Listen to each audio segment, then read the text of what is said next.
Professional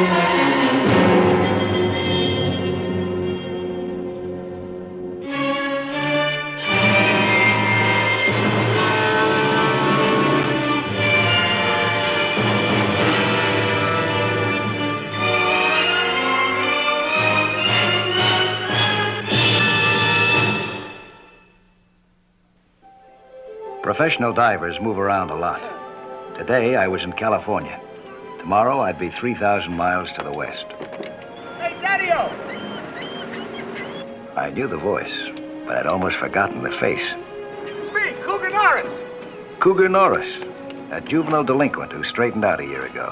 I'd helped with the straightening. He hadn't been around for months. How come today? Hi, Cougar. Oh, what I mean, man, it's like great to see you. Yeah, same here. How's everything? How's the world been treating you? Oh, no sweat, no sweat. Hey, what I made the scene is you're birding into a Louisville like now, huh? You're gonna have to play it over again for me, boy.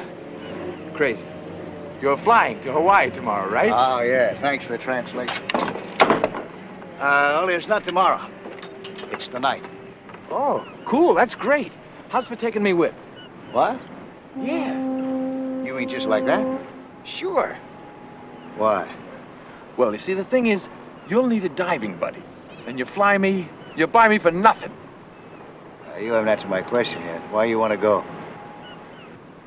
You see, the thing is, since I finished school, I haven't been able to get with anything.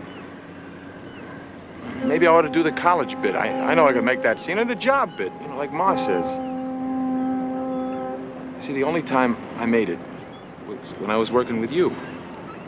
I figured maybe if we, teamed up again for a while. You don't even know what the job's gonna be. Well, who cares? I'd be working with you, wouldn't I? I'm going after lionfish. Well, that's great. That's cool. What is it? That's a rare fish, and they're dangerous. Well, worse than a bunch of sharks? They'll be around, too. Well, that's for me. What do you say?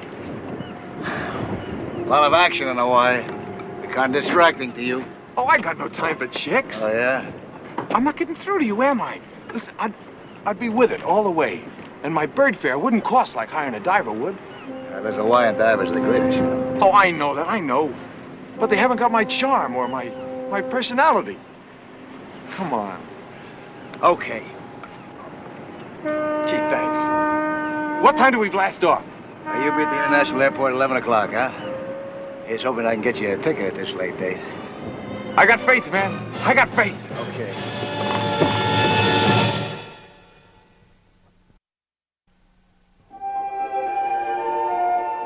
We made it to Honolulu by jet, then transferred to another plane for the hop to the island of Hawaii.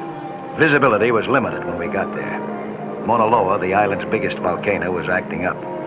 Cougar and I might have to put off hunting for lionfish till it calmed down.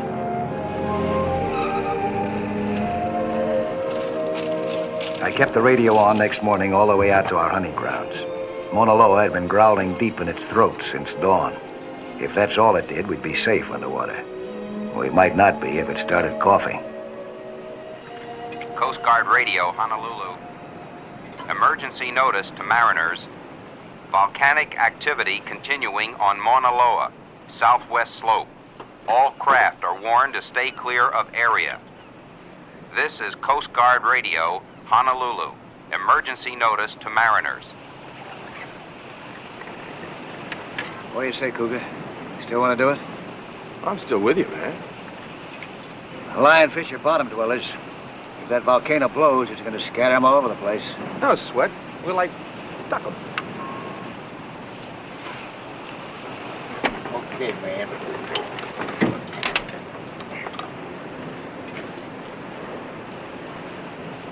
Everything.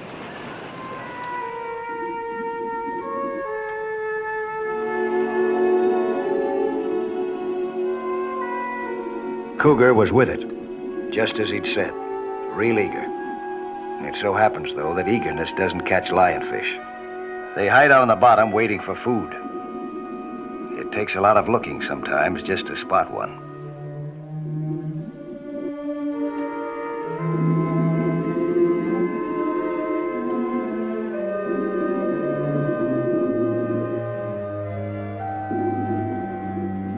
We'd agreed before going down that we'd take separate headings, hunt independently, and then return to our starting point. If either of us failed to show up in 10 minutes, the other would know where to go looking for him.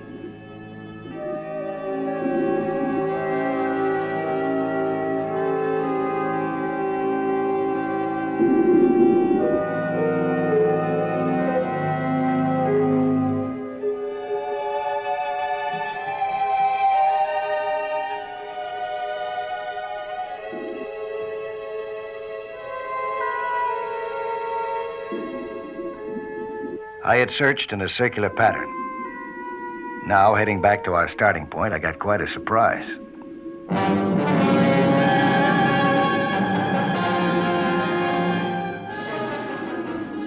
It was only a nurse shark. They're supposed to be harmless. But this one might not be. Or he might have some man-eating friends nearby.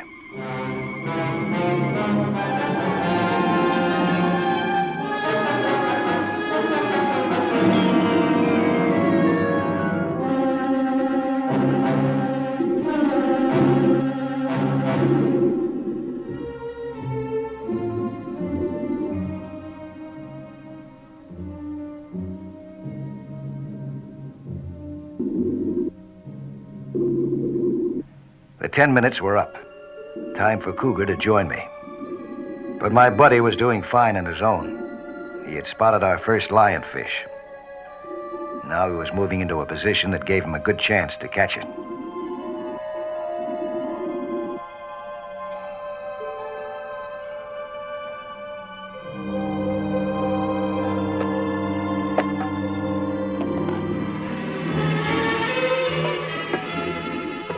He had caught himself a sea witch, and she seemed to have murder in mind.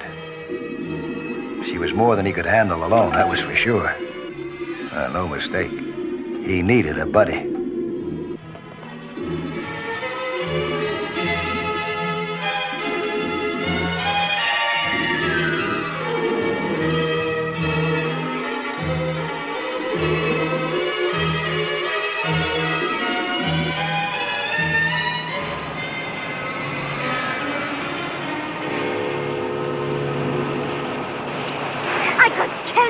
Well, you darn near did. I've been diving myself blue trying to find a lionfish. When I finally do, you scare it away. You been diving alone like this all the time? Yes, I have. You guys very Oh, please. Now, don't give me that jazz about it isn't safe without a buddy. I've been taking care of myself, by myself, all my life. Look, baby. You want a lionfish? Well, that's crazy. What for? Do you mind? Oh, what's bugging you, babe? You are. You and the big brother. Keep out of my way, will you, huh? Till I catch that creepy fish. Hey, wait. Maybe we could, help you. My name is Cougar Norris, and this here is Mr. Mike Nelson. Cougar? You're kidding. Yeah, what's your name? Leilani Garrett. It's Hawaiian. I didn't say anything. Lonnie. Don't dive alone. It's dangerous, especially in these waters.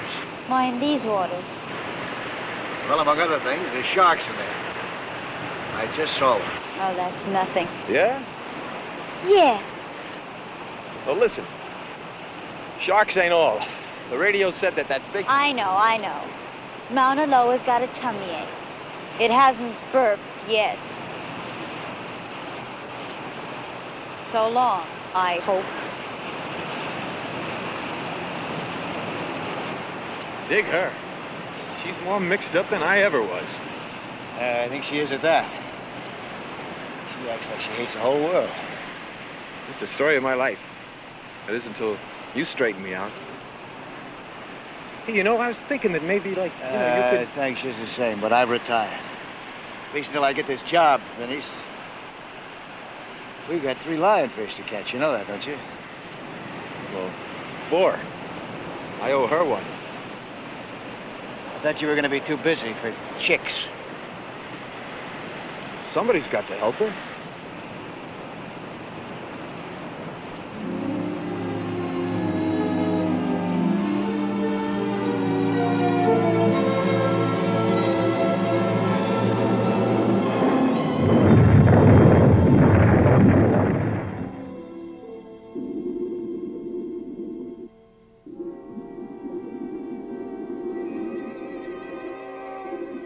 There was still a chance that Mauna Loa might cut our hunting time short.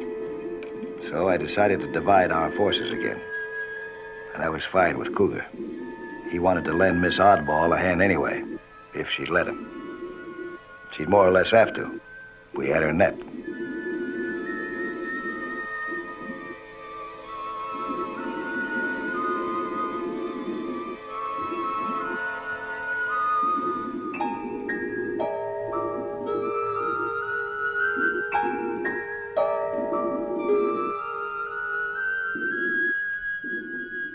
Cougar offered to give her the first fish they caught together.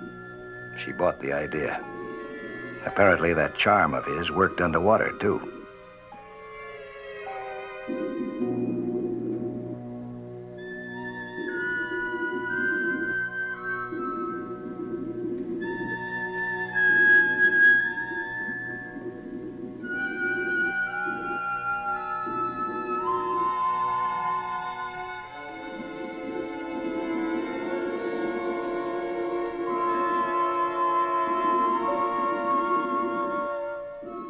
Cougar had the true hunter's instinct for lining up game. Leilani wanted to search somewhere else, but he spotted a lionfish practically at her feet.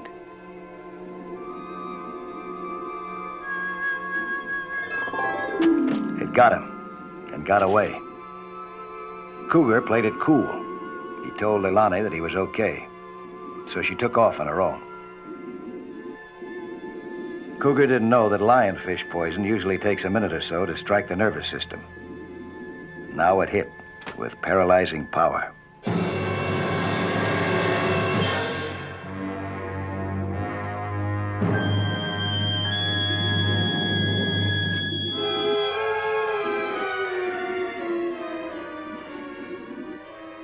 With nerve poison, time is your worst enemy. I didn't look around for Leilani or wait for her to check back. I couldn't. Unless I got Cougar to a doctor right away, he stood a good chance of dying.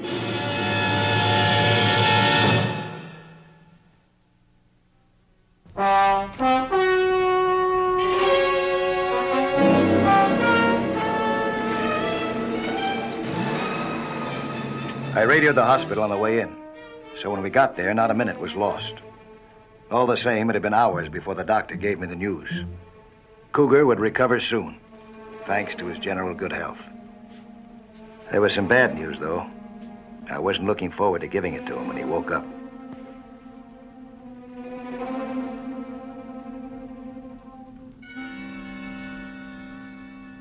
Hey, Daddy-O.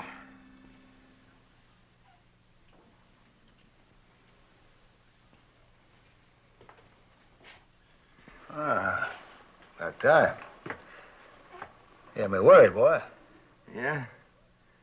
I was really way out, huh? Yeah, you sure were.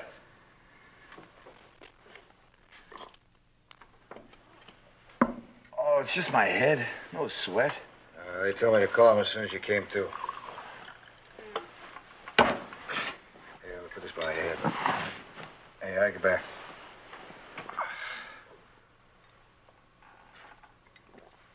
Oh, it's cool, man.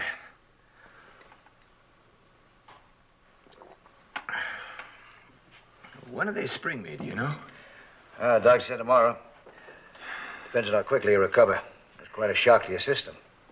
Tomorrow, that's solid.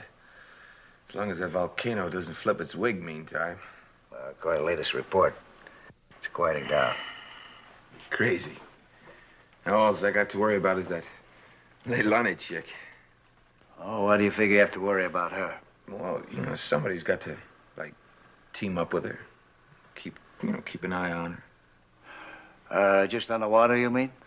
Oh, you dig, man. That's all I mean. Now, I'll still do the net bit for you. Oh, I'm sorry, Cougar. You've had it. Huh? Who says? The doctor. You almost died. You're very allergic to that lionfish poison. Another sting like that, and you'll be done for. You mean I can't make with the diving anymore at all? Not in these waters. Wouldn't be wise. Well, what do you do for a buddy, then? I just have to hire another one, I guess. Leilani. You could, like, help her catch a fish, and she could, like, help you, dig? She sure got next to you, didn't she? Oh, it's just this dopey idea she's got that she has to do everything by herself. I'd like to learn her better, is all. Well, we'll see what happens. If she's out there tomorrow, I'll talk to her. Thanks, Daddy-O. Okay.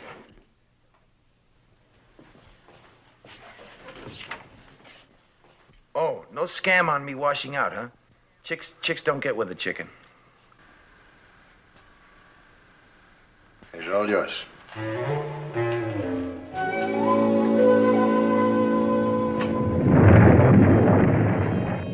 Next day, Mauna Loa was still huffing and puffing, but it sounded mostly like bluffing. I decided to take a chance and go hunting. So did Leilani.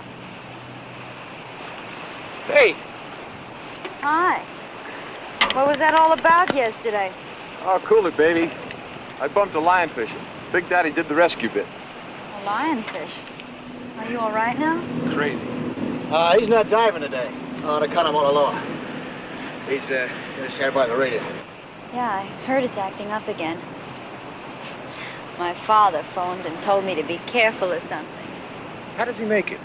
You know, like bread, what's the man do? Oh, he's a professor at the university. I want to get the lionfish for him. He doesn't think I can, though. I will. You better figure taking it easy out there today. Yeah, we don't want you, like, getting hurt. Why? What difference would it make? Listen, it'd make a big difference to me. Sure. That's for true.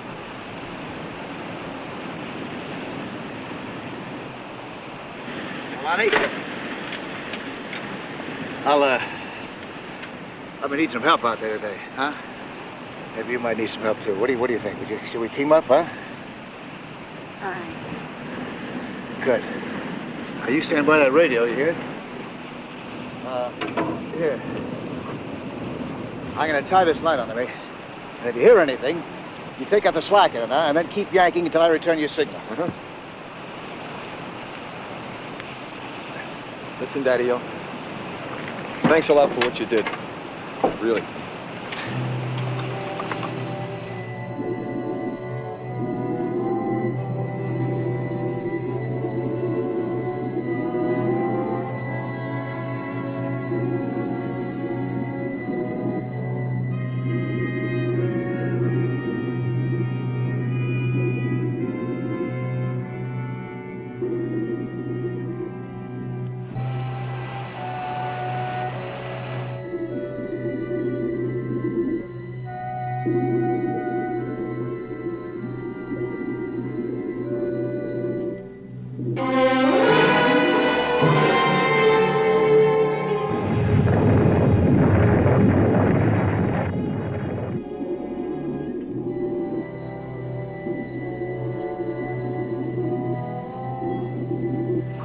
Radio, Honolulu. Warning to all small craft at or near island of Hawaii. Volcanic activity at critical level.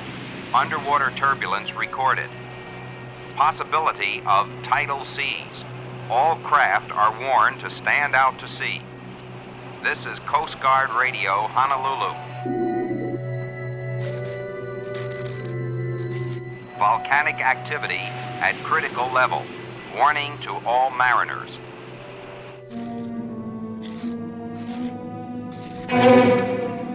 Coast Guard Radio, Honolulu. Warning to all small craft.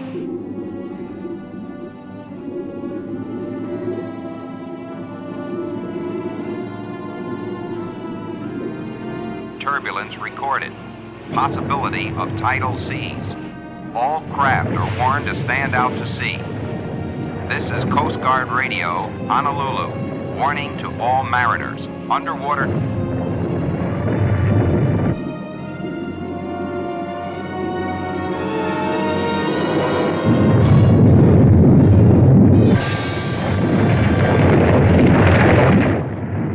A submarine earthquake. Mauna Loa must have erupted. Why hadn't Cougar signaled me? The radio must have carried some kind of advance warning.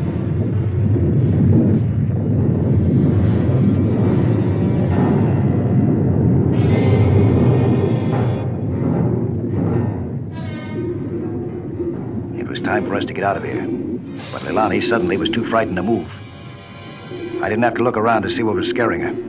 What I saw straight in front of me was enough to scare anyone.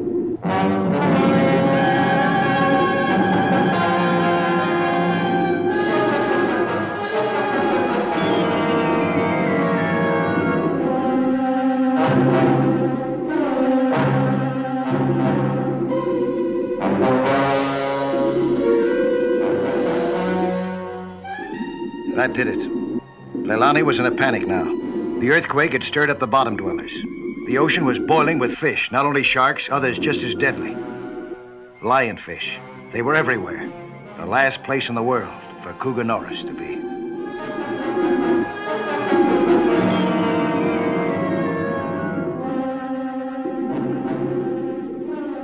Cougar knifed in between us. The lionfish just grazed his shoulder. It could be enough, though, to kill him.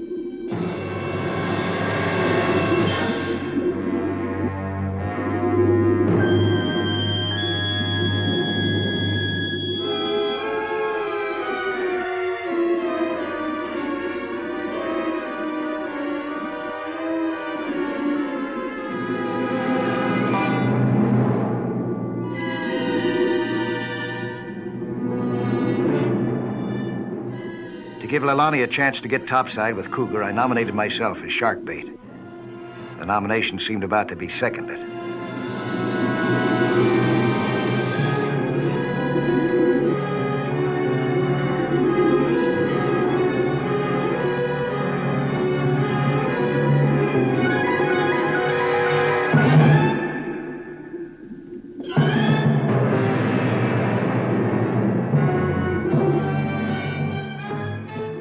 I might be able to stop one shark with a spear, but not a whole pack of them. For that, I'd have to try something new.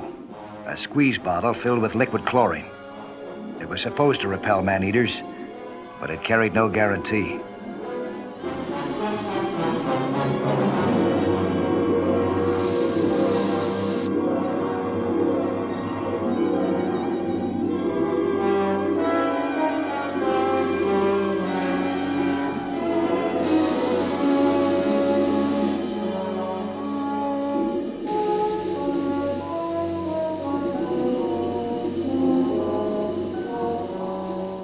It was a good hospital.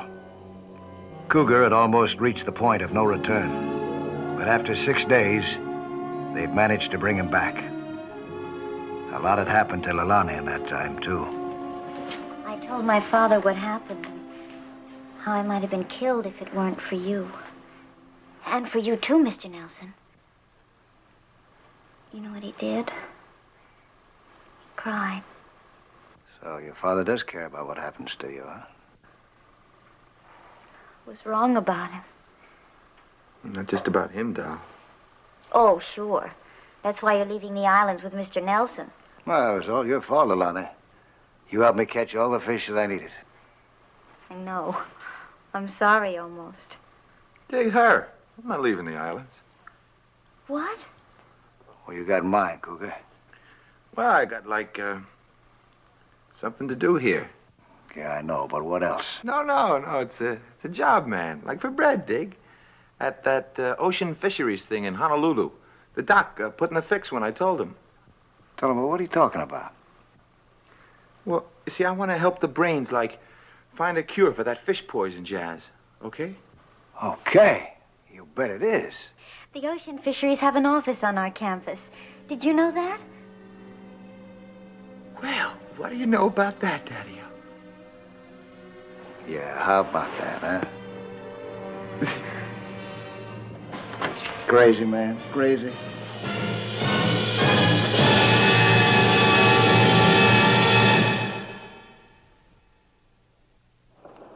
Hi, I'm Lloyd Bridges, inviting you to join us for another action-packed story of underwater adventure 1 week from today.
Men have always feared the strange and sinister-appearing creatures that inhabit the ocean deeps. Often wrongly, often through ignorance, but often rightly, too. A man wrapped in the tentacles of an octopus fighting for his life has no time to remember that the octopus is reputedly one of the gentlest creatures in the sea. This one wasn't. In this strange lagoon, all the rules worked backwards. Weird forms of life threatened any human being who dared to invade it.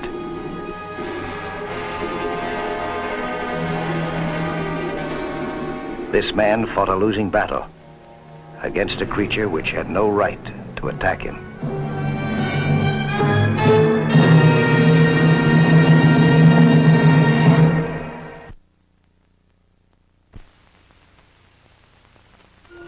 On the surface, the lagoon seemed peaceful and tranquil.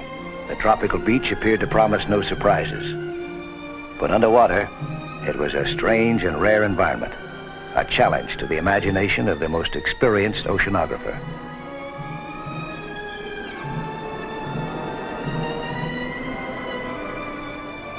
I'm Mike Nelson.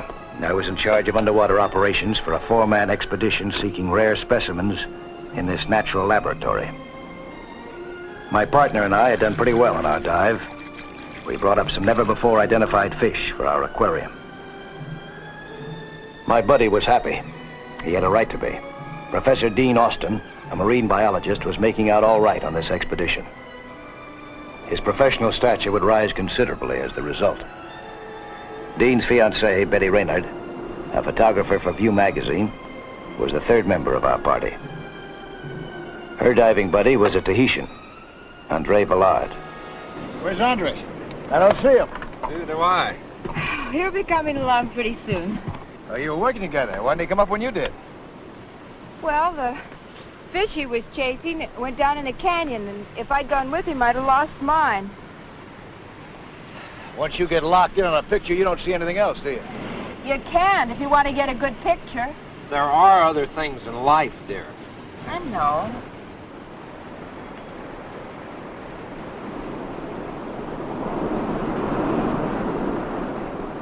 You're not worried about him, are you?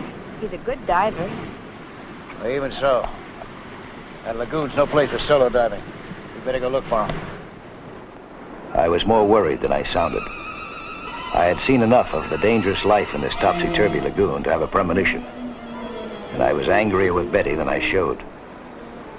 Leaving her partner underwater was a violation of the basic rules, and riskier here than most places. That's why I insisted that all three of us go together now.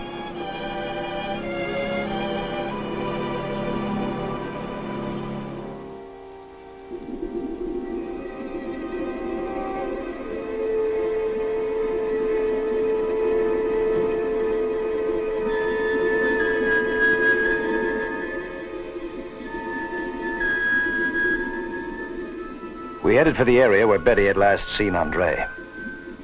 Even now, I was struck by the curious contrasts in these waters. Near the shore, the water was warm and tropical. But as we headed over a ridge, we hit cold water currents, and the terrain changed dramatically. It was as if we were swimming into another world.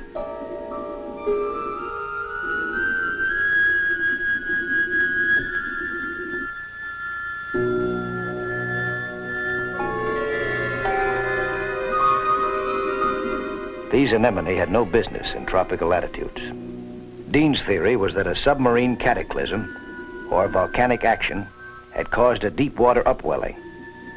Strange sea life had been swept up from great depths.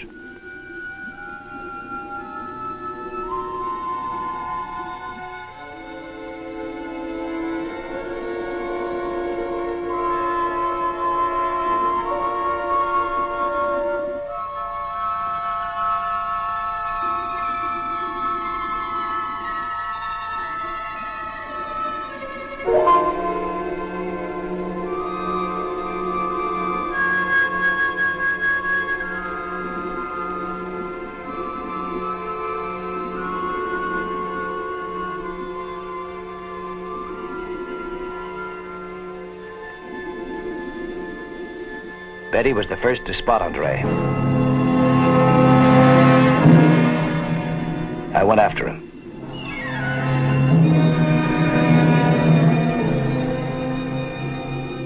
I didn't know whether he was alive or dead till I tried to force air into his mouth.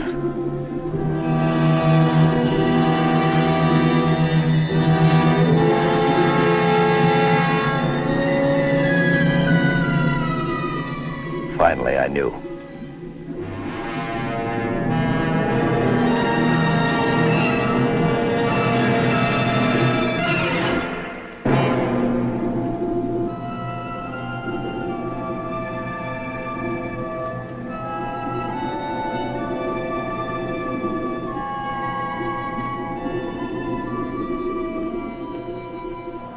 I took Andre to the nearest town. We had no idea as to the cause of his death, so I waited there for the coroner's report. In the meantime, Betty was suffering strong feelings of guilt. I appreciate it, Dean, really I do. But you can carry gallantry too far. What happened was my fault, not yours. I'm not being gallant. Much as I love you, I can't imagine why I'm not your type at all. Maybe that's why. But I'm not going to have you blaming yourself for Andre's death. Getting him to join this expedition was my idea. But Mike teamed him up with me. I know accidents happen any time. But if I just stayed with him, maybe it wouldn't have. The wounds on his body weren't accidental. They were made by some kind of creature. It's a lucky thing you didn't stay with him. But you haven't any proof that Andre was attacked. Maybe I do have. If I'm right, we're through diving in this lagoon. Oh, no, this is the greatest spot in the world for an underwater photographer. I can't quit now. Well, you'll just have to.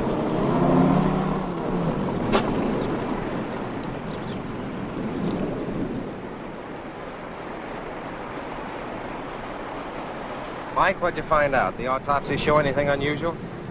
Death by drowning, the coroner calls it. But you don't agree.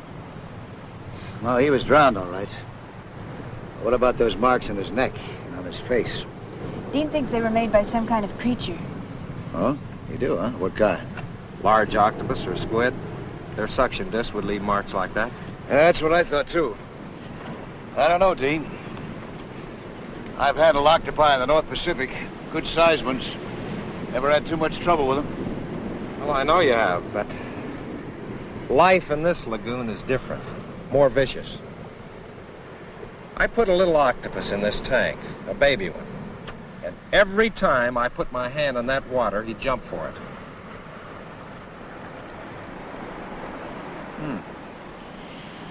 I hate to sound cold-blooded, but if Andre was killed by a big edition of Dean's baby monster, I've just got to get pictures of it. But you're not going to get pictures because we're packing up and getting out of here.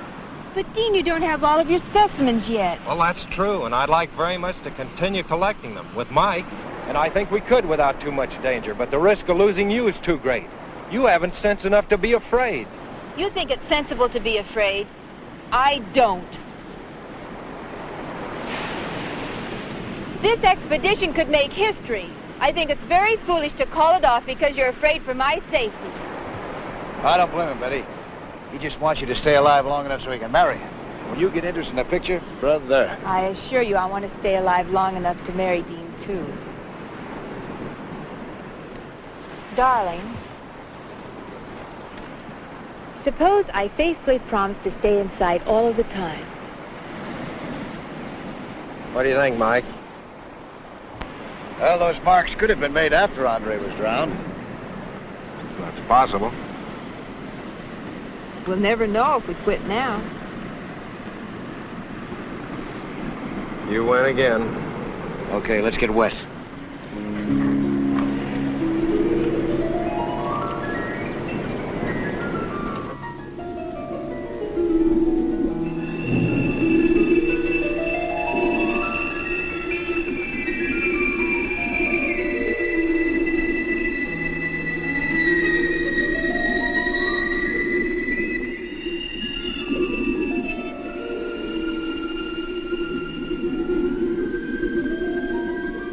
We agreed that Dean would remain at a central point, and the other two of us would keep within range of his vision.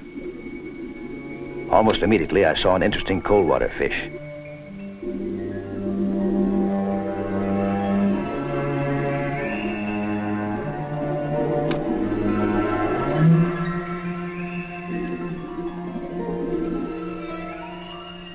Betty was on her way after another specimen. Dean tried to keep both Betty and me in sight.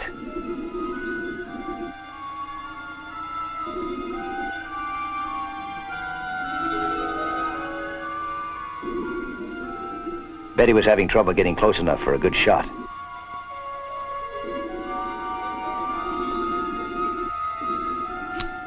Now she saw another strange fish and headed after it.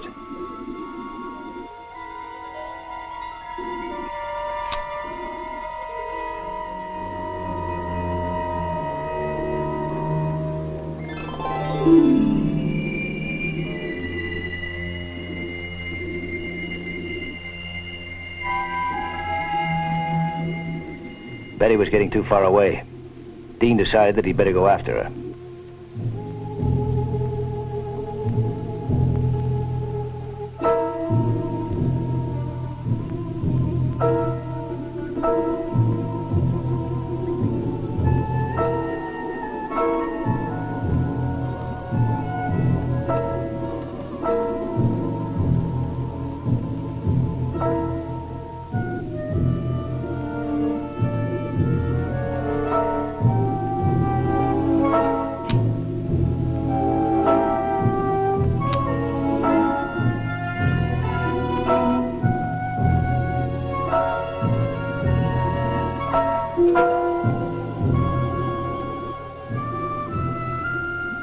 Betty shook Dean off. She was determined to get her picture, and once more forgetting all the rules we'd laid down.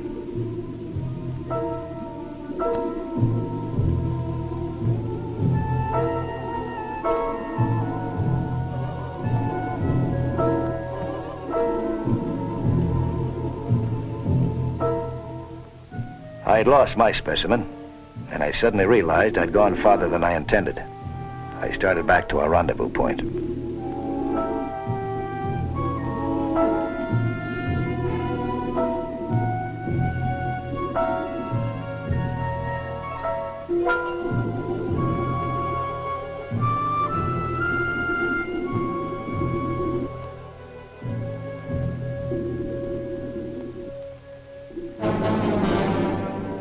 Betty and Dean were gone.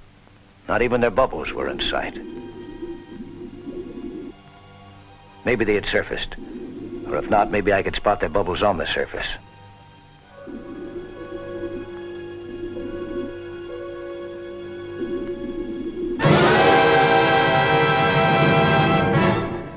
Dean's blood went cold. The octopus was moving forward to attack.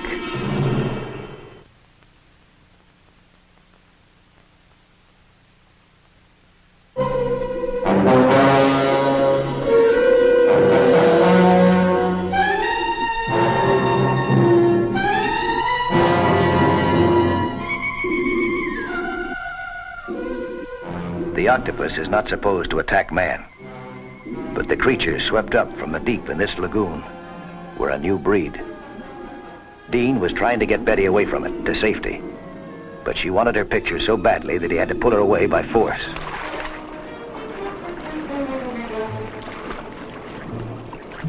In the meantime, I was trying to locate their bubbles on the surface.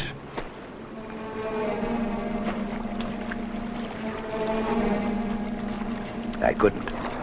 I went back down for another look around on the water, and that way I just missed them.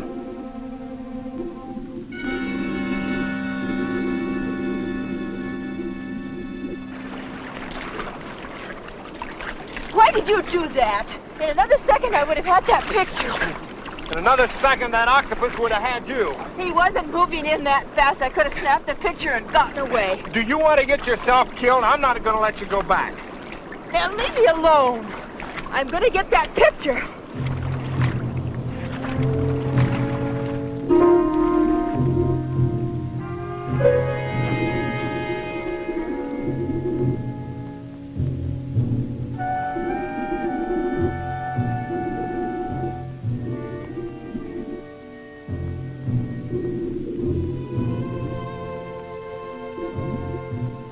They hadn't returned to our rendezvous. There was nothing to do but continue my search.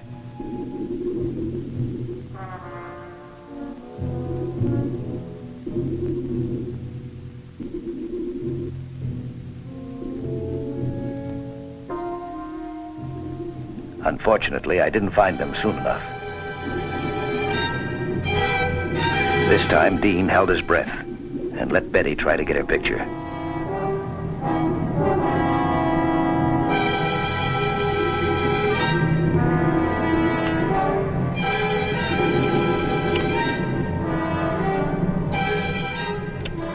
Betty backed away cautiously, her eyes still on the octopus. Her next step was fatal.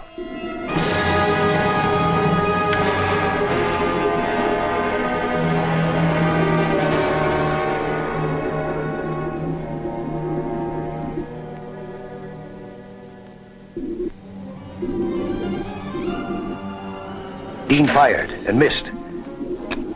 He didn't hesitate. Protecting Betty was the only thing he cared about. He rushed the octopus.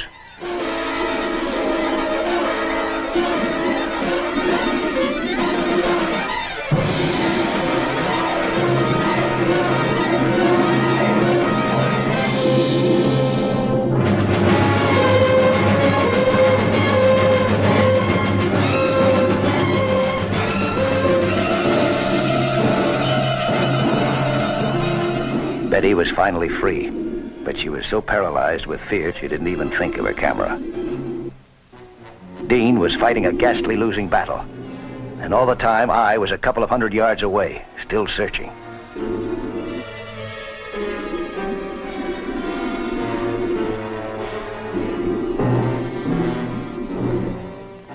Octopi weren't the only frightening creatures down here. When Betty saw the snake, her paralysis snapped.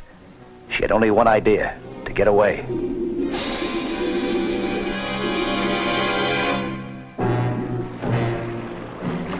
Again, I searched the surface, hoping for a telltale sign of bubbles.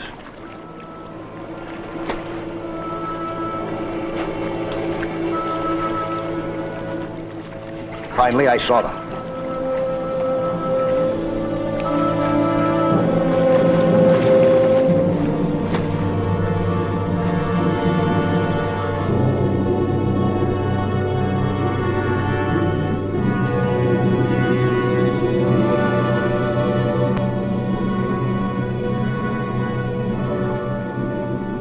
Betty was swimming to the surface when I saw her. Where was Dean, I wondered. Betty showed me.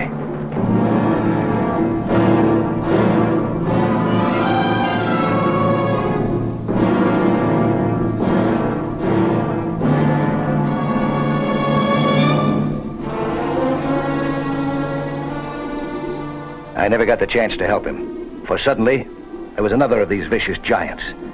And this time I was the chosen victim.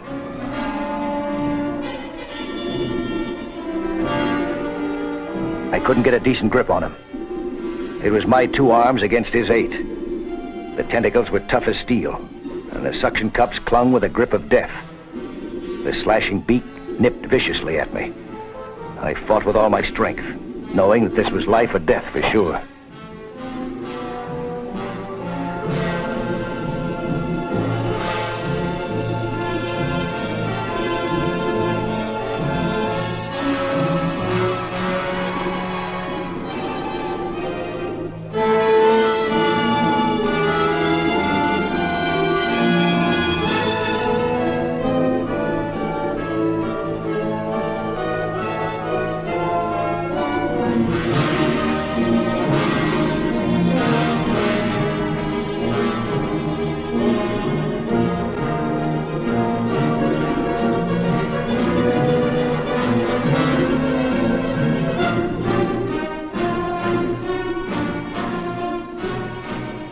Finally, I got a hand free and reached for my knife.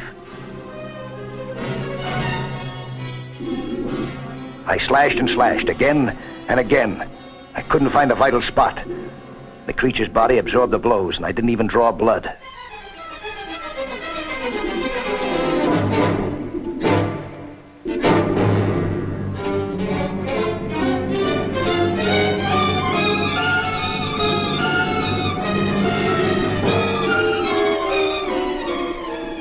I was tiring fast. Then, from way back in my memory, came the recollection of a trick used by skin divers in Puget Sound. I got my hand into the gill of the octopus, held it there, and shook with all my strength.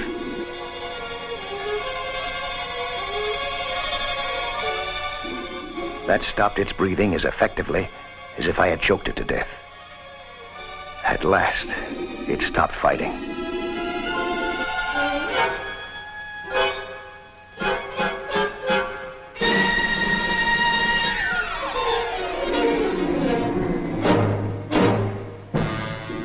Now, finally, I could look around for Dean. There he was, on the bottom. His attacker had moved off, leaving him for dead.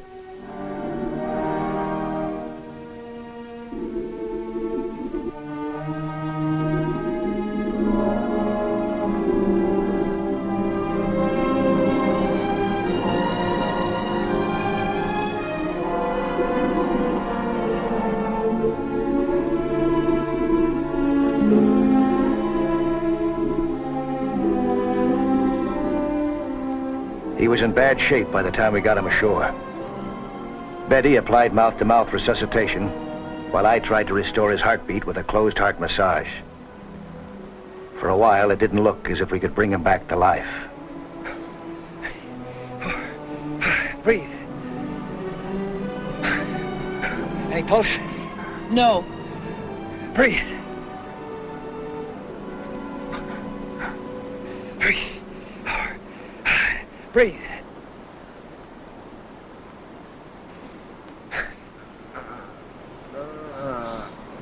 Oh, Mike. Mike, he's breathing. Dean?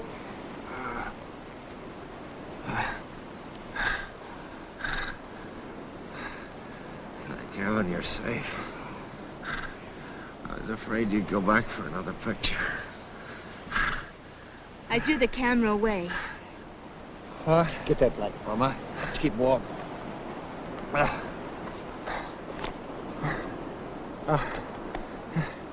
It was horrible, Mike. That thing was like a gob of glue with the muscles. Don't talk. I fought with him till I blacked out, but I couldn't pull him off. He was gone when I got there. Take it easy now, will you? Don't talk. I'm glad you didn't have to tangle with him, too. He had to kill one to get to you. Well, how in the world did you do it? Thanks, Mike. Now, about that camera. You didn't really throw it away, did you? Like Mike says, when I lock in on a camera, I can't see anything else. Not even the most important thing in the world to me. You, Dean. You mean, after all I went through to get that picture, you threw it away? Oh, Mike, looks like we'll just have to go back in after it. No, did you hear what I said? I won't let you take any more chances. That's right. At least keep him alive long enough for him to marry.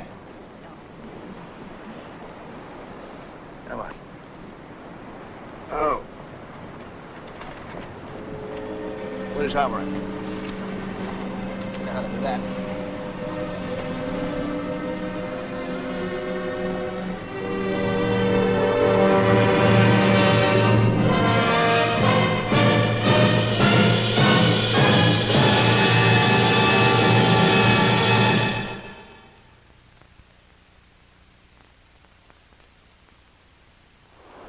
Hello there. I'm Lloyd Bridges. Skin diving is fun and adventure for young and old, but it can be dangerous. So know the sport well and don't take any chances. Be with you next week for another exciting sea hunt.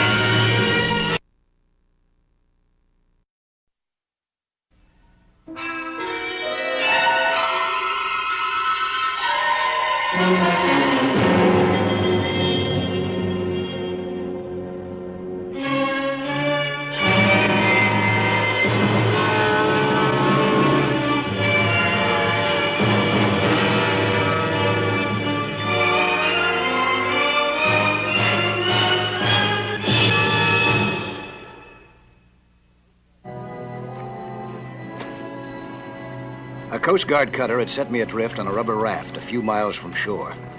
When I got in close enough, I'd sunk the raft with its equipment and supplies. That way, if I ran into any questions on this supposedly deserted island, I might be able to get by with a shipwreck story.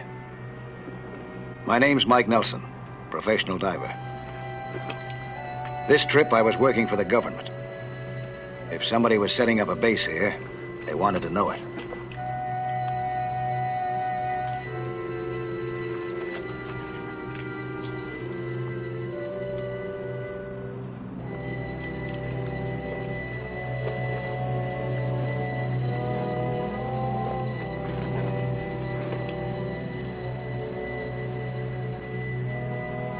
The island seemed deserted, all right.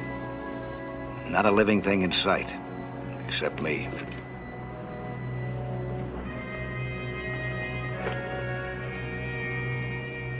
A radar installation, just as aerial observation had reported. It hadn't been used for a long time.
Who are you? What are you doing here? Might I ask the same question of you, sir? Yes, you might, but it wouldn't do you any good. Now, who are you? There's no substitute for victory, is there? My name's Gerard. John Gerard. E-P-A-L. EPAL, what's that stand for? Escaped prisoner at large. Yeah? Where'd you escape from? From a little island called Isla de la Tres Marias. How'd you get here from there? By raft. You might say the trip became a bit of a bore. You might say that you're a bit of a liar, too. Now, just a minute, old man. You may have a right to kill me, perhaps, but not insult me. That penal colony is quite a distance from here. You expect me to believe that you made it here in a raft? Without instruments? Without food? Believe what you like. What's the difference now? Well, you've got to admit that it's quite a trip. How long did it take you? 10 days, thereabouts. Water ran out early. I've been here for 3 days. I suppose you're innocent of what they put you in there for, huh? Huh? Innocent? No. Very guilty. Listen, old boy. You don't happen to have brought some food with you, do you? Yeah, I got some emergency rations down on my raft. I'll get you some. As soon as I take a quick look around, yeah? What's your idea? I forgot to tell you about the camp on the other side of the island. Bunch of strange types. Pollywogs, I call them. They're in the water off the point most of the time. In gear like yours. Yeah. Wonder what they're up to. Well, I really don't know, Ducky. I didn't get close enough to find out. Why didn't you? Well, it's simple, really. I'd rather be hungry than dead. Oh.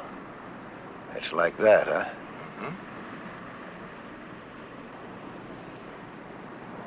Johnny, lead me to your pollywogs.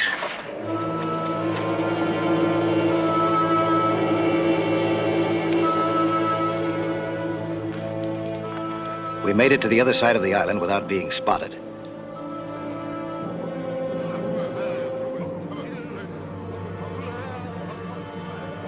There they were, Johnny's pollywogs. Just 4 of them. 4 that I could see, that is.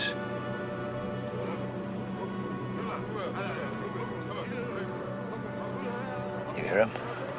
You know that language? I recognize it, but I don't understand it. I've heard it before, in Europe.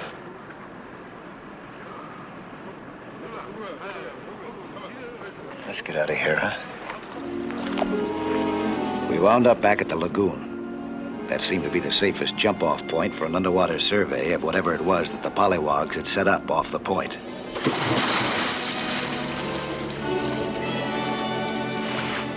I don't know what I expected.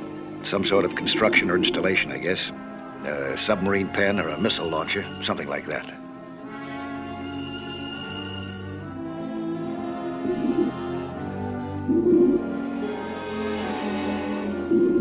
What I found was a cave. It was a special kind of a cave, apparently. From what I could see, part of it had to be above water.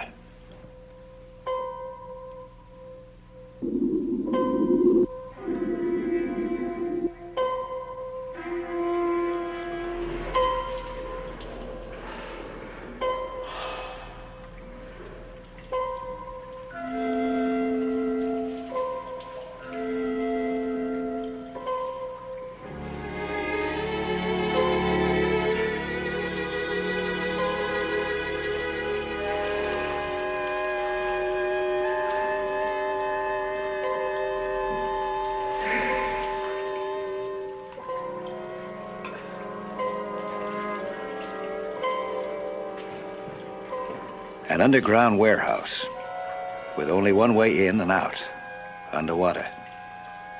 Now this pollywog business made sense. They had assembled more ammunition than I'd ever seen in one place before. Some of the crates were labeled in 6 different languages. Most of them weren't. But government experts would be able to tell where they came from, provided I could get the information to them.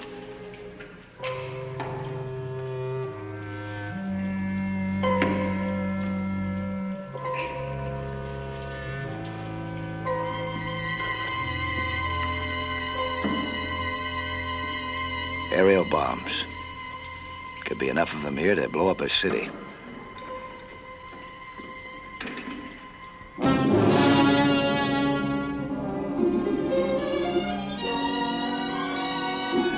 Johnny had warned me that the pollywogs were in and out of the water all the time. It wasn't safe for me to hang around much longer.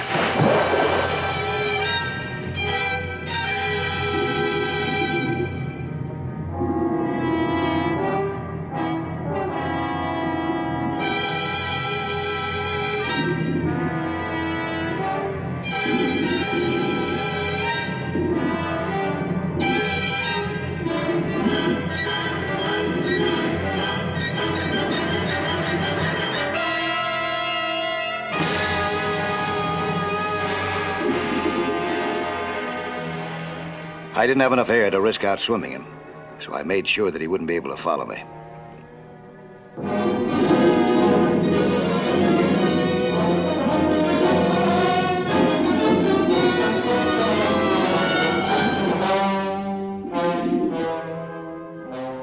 I headed back to the lagoon. I had plenty to think about on the way. An island occupied by unfriendly, well-armed strangers, and a British thief is my only ally. How far could I trust Johnny? You found it, Michael? a warehouse. It's full of dynamite, full of ammunition. An underwater warehouse. I put nothing past these blokes. Oh, I'd like to get out of just one of them before I'm packed in. Might be sooner than you think. They know we're here. Oh. I tangled with one of them. We gotta get out of here fast. Take it easy now, careful.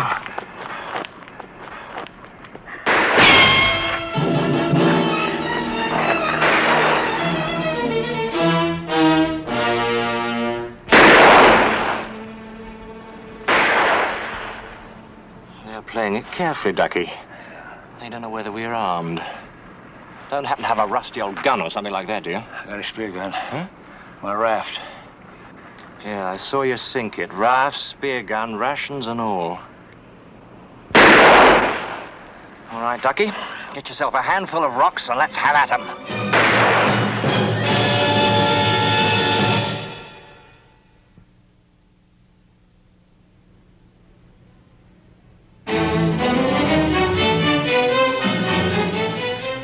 The pollywogs had us pinned down on the shore of the lagoon.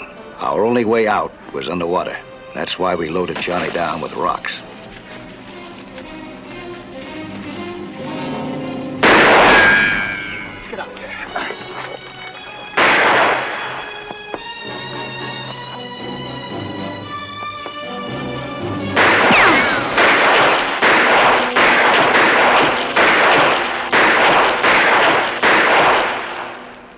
The rocks in his pockets took the place of a weight belt.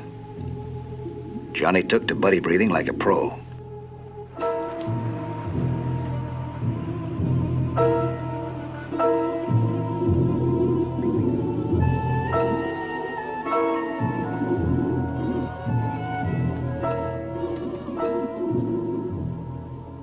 Question was, did we have enough air to make it to the raft?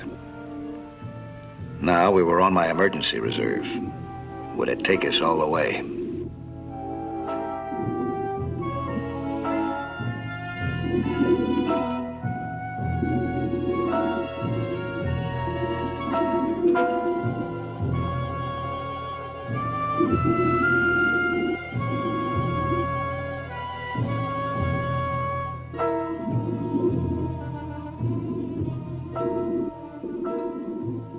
Fortunately, my equipment included 2 sets of reserve tanks.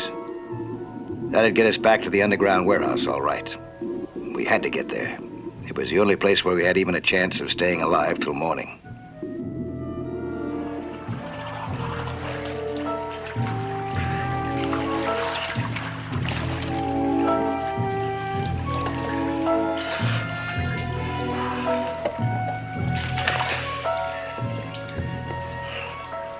Blimey, more to this than a rabbit hunting. You can say that again.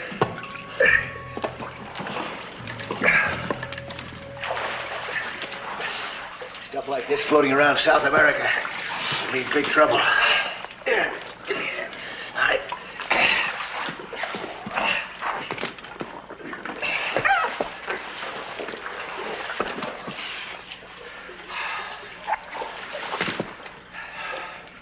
Right underwater there, boy. Done it before, Mike. Tell me, what about all this stuff? I'll tell you about it later. Right now we gotta figure out what to do with it. How to blow it up, you mean? Yeah. Put it at the entrance. I can seal it off. Also bring the Coast Guard in. They're due to pick me up in the morning. Here, look it out here.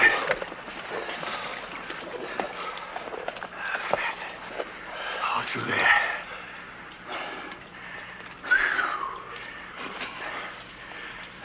Don't suppose there's anything to eat in all that mess?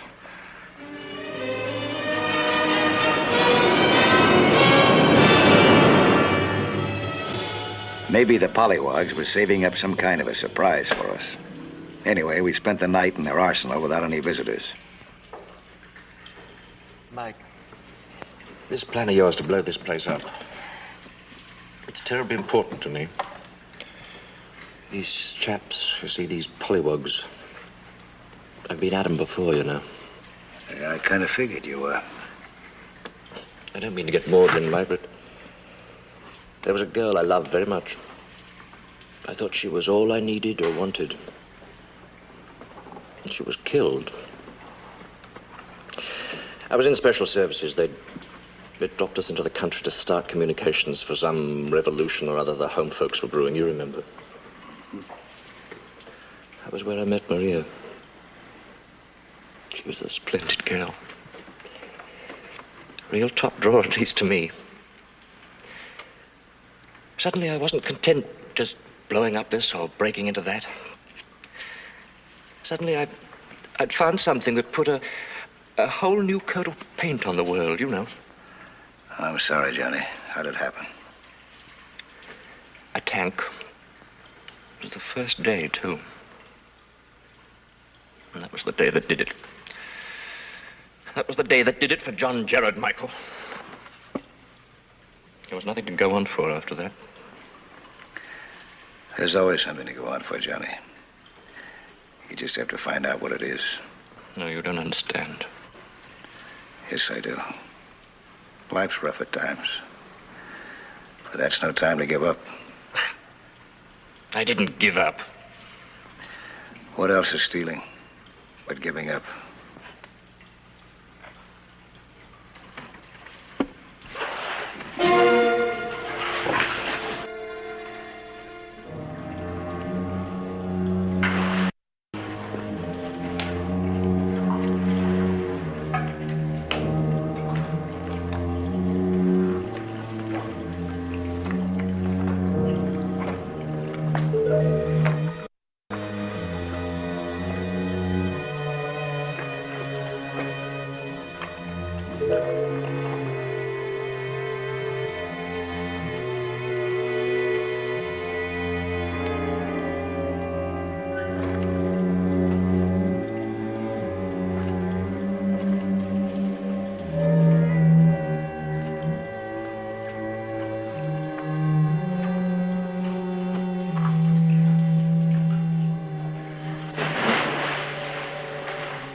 They make periodic checks down here.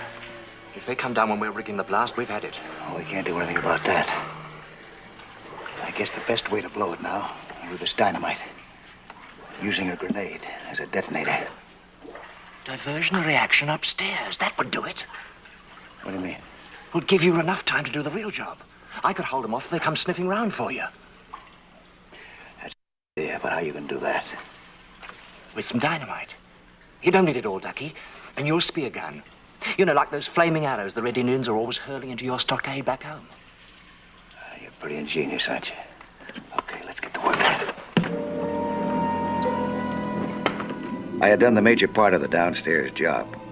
Now I had to rig my grenade detonator.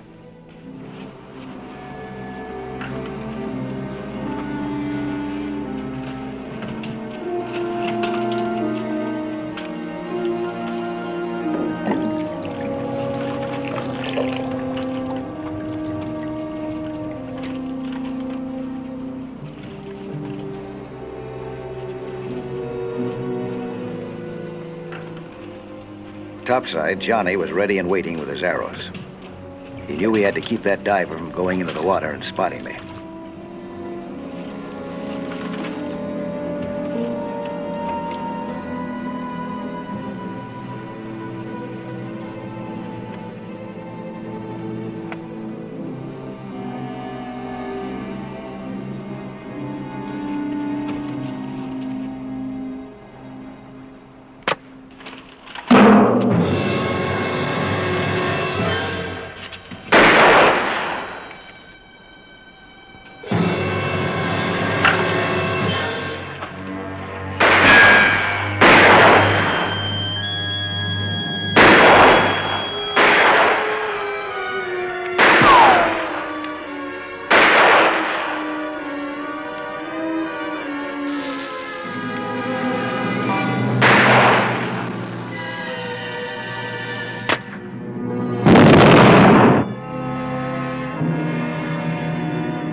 I was on the last lap of completing the underwater bomb that would seal off the arsenal.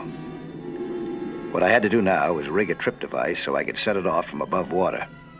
That called for putting a heavy stone on the line so the thing wouldn't go off before I wanted it to.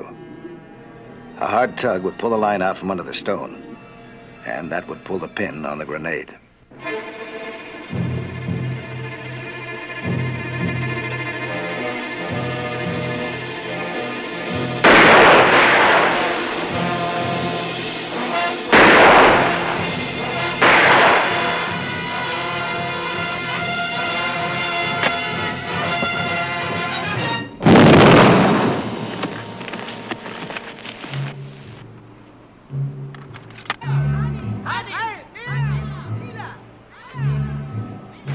3 of the pollywogs had managed to escape out of range of Johnny's spear gun.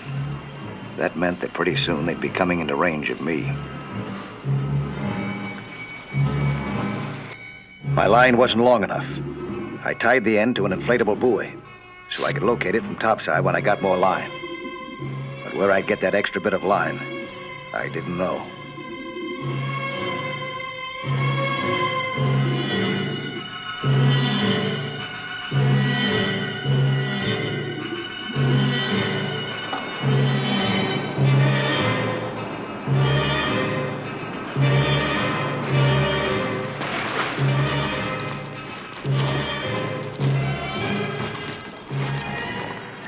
Well, I hope you're ready to blow it. I've let them get to the raft. One of them's about to dive. I'm not ready. What? The line is too short. I need another line to splice onto it. Well, where is it, the line? I tied it onto that marker buoy. See if I can steal a line from them. No time, Michael, old lad. You just won't have the time. Johnny! Johnny!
Did I get the pollywogs, Mike?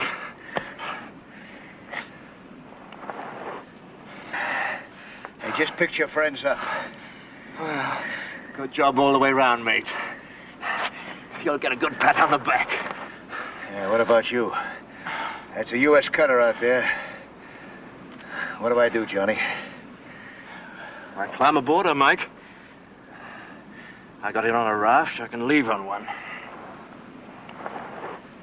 You're gonna give up for good this time, huh? It looks that way to you, does it? I wouldn't like that, you know. Neither would she. She was a fighter, you said. Maria? Took a tank to stop her. I owe him 3 years, you know, in the Isla de la Tres Marias. Probably more now for taking French leave. Oh, it's less now, Johnny, after what you did here. The people who locked you up take a very dim view of secret warehouses full of ammunition.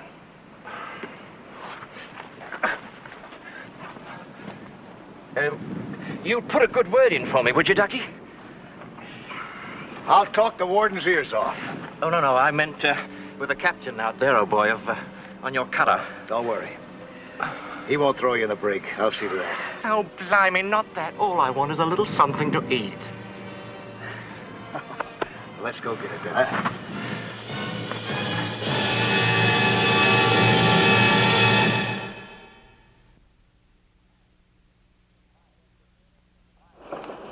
Hi, I'm Lloyd Bridges, inviting you to join us for another action-packed story of underwater adventure 1 week from today.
Submarines are built to carry men and material underwater, not to serve as recompression chambers.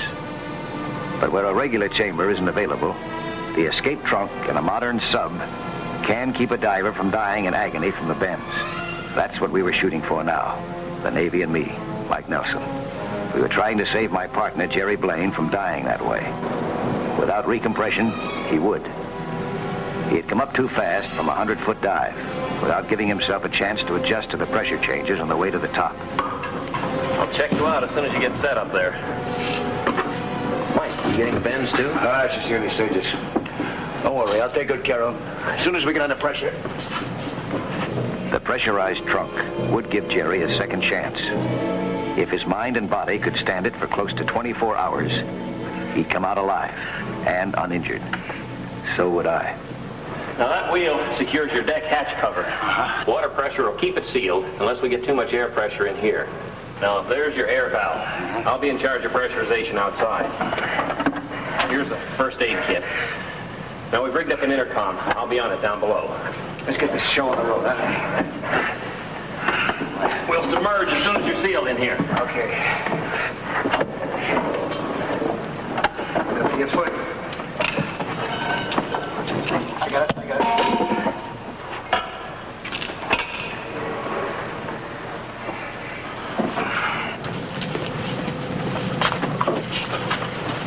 All secure in the trunk? All secure, Lieutenant. Then stand by to pull the plug. Torpedo room to captain. Trunk hatch is secure, sir. Take her down.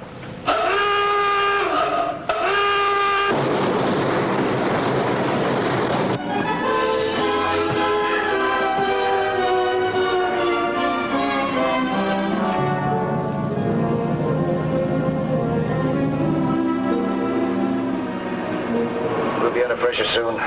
That'll be the end of our bends. Here. Take another one of these decongestant pills. Make it easier for you to clear. Here, boy. Here. Here, take it.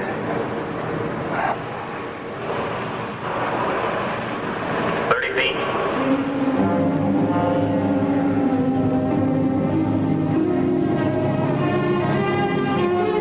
Get us here, Jerry. Come on. Start clearing now.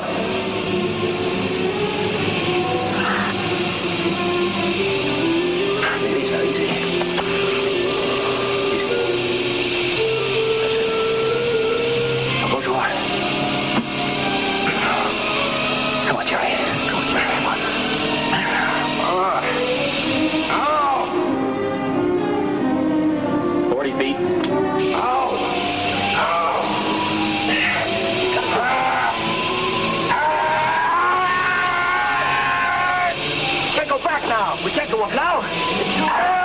Come on, Jerry, come on.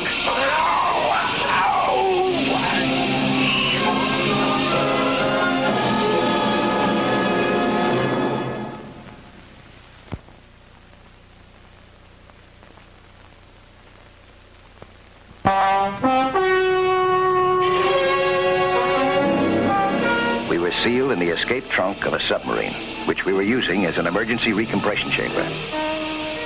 The pressure on us now was equal to 33 feet underwater, meaning twice what we're used to topside. I had adjusted my ears to this difference in pressure, but my partner, Jerry Blaine, a novice diver, hadn't been able to. Come on, now, pop those ears, Jerry, pop them. I can't take it anymore. All right. Get off of here. Put them out.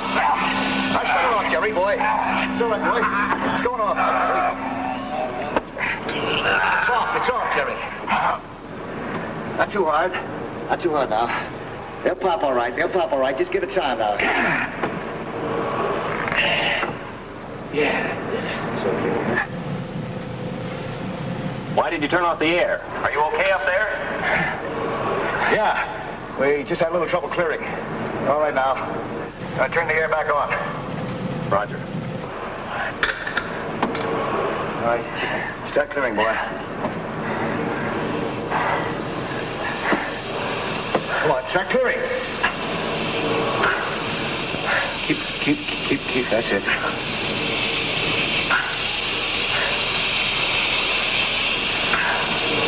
No trouble now, huh? We're taking it gradual. Oh, boy. All right? Good boy.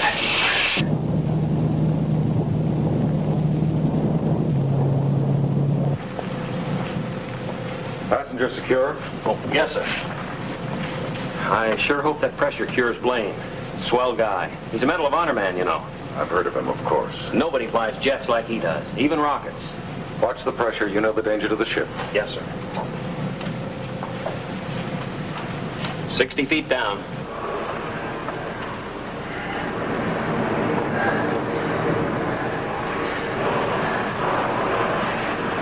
The pressure's easing up the bends already. Knows the difference? Huh? I see he knows the difference. Bends? Huh? Yeah. Oh, yeah, Mike. Nitrogen bubbles are dissolving. It takes time and several stages of pressure to get them out of our bodies.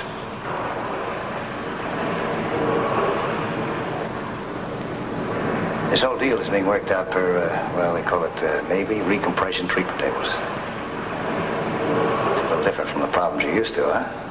Yeah. I admit I prefer the stratosphere. A little more room. 100 feet.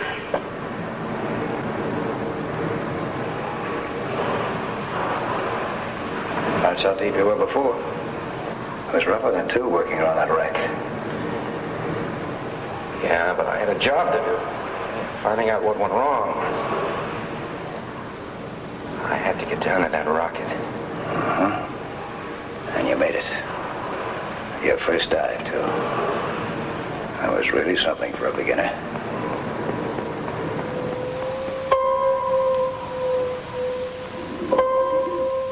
A couple of hours ago. That's all it was. Jerry and I were headed for a 100-foot bottom. A big dive for a man who had never been underwater before. And Jerry hadn't. I had checked him out in a hurry. It was against all the rules. But I had no alternative. There had been a reason for speed. Jerry was a rocket expert, as well as a test pilot. One of the rockets that he'd been working on had gone off course for an unknown reason and buried itself 100 feet underwater. Getting all the way down to the wreckage was a struggle for Jerry, but he made it.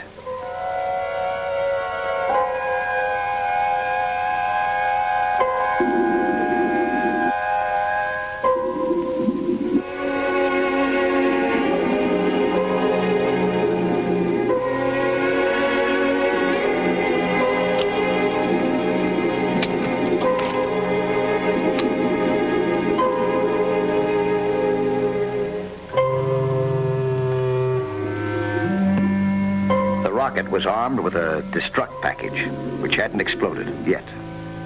If we could manage to salvage the guidance system without setting off the package, Jerry could figure out what had gone wrong. That would save months of work and millions of dollars. We began salvage operations by taking pictures of the rocket's exterior.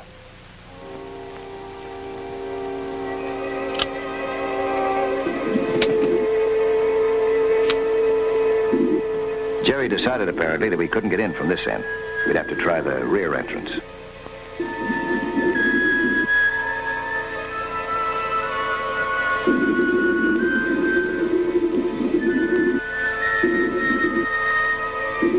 It didn't look to me as if it would be any easier this way. But Jerry was running the show. He was the expert. It was up to him to get in there and disarm that destruct package. For some reason, he didn't make a move. Instead, he asked for some more pictures. Was he stalling? Was he by any chance scared? I couldn't believe that of Jerry. He was hesitating because diving was new to him. That had to be it. I'd seen novices freeze up this way before. I tried to help him get started.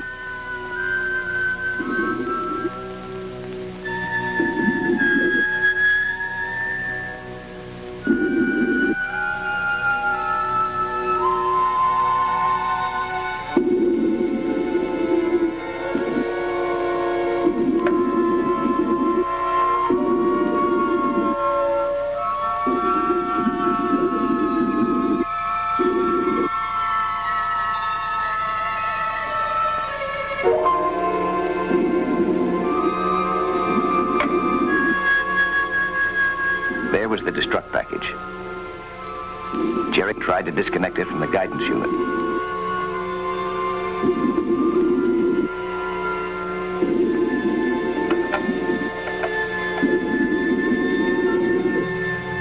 He seemed to know what he was doing, but he couldn't budge the cable. Maybe I could help.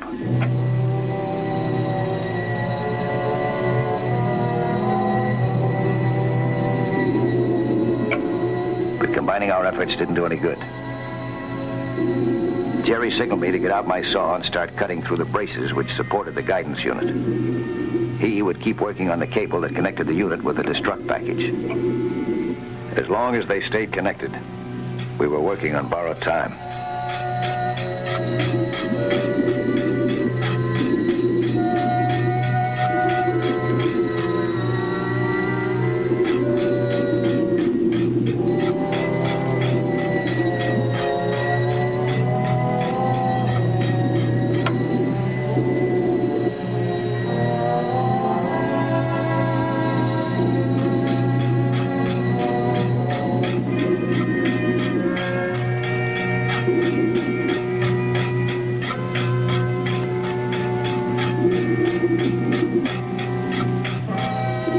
The job was finished, and so was Jerry. He wasn't thinking of what could happen to him, or me, or the destruct package. He just wanted out.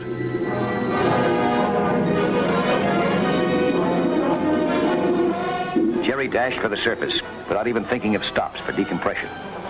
That's what started all the trouble. It wound up with both of us in a submarine escape trunk, our bodies full of nitrogen bubbles, and Jerry tormented by a nameless, gnawing sense of doom. 100 feet down. Get me out of here! Get me out! Get me out! Easy now, easy. We can't go back up now.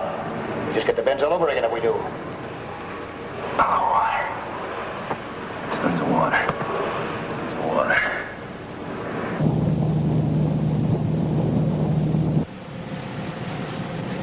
Level off at 165. 165. We're leveling off now. Everything all right up there? You tell him. Tell him I want to get out of it. Yeah, we're okay. Now, Jerry, you stop this, you hear me? Huh? You gotta help yourself. Listen, you gotta find a way to relax. Breathe deeply, huh? Long, deep breaths now. That's it. Boy.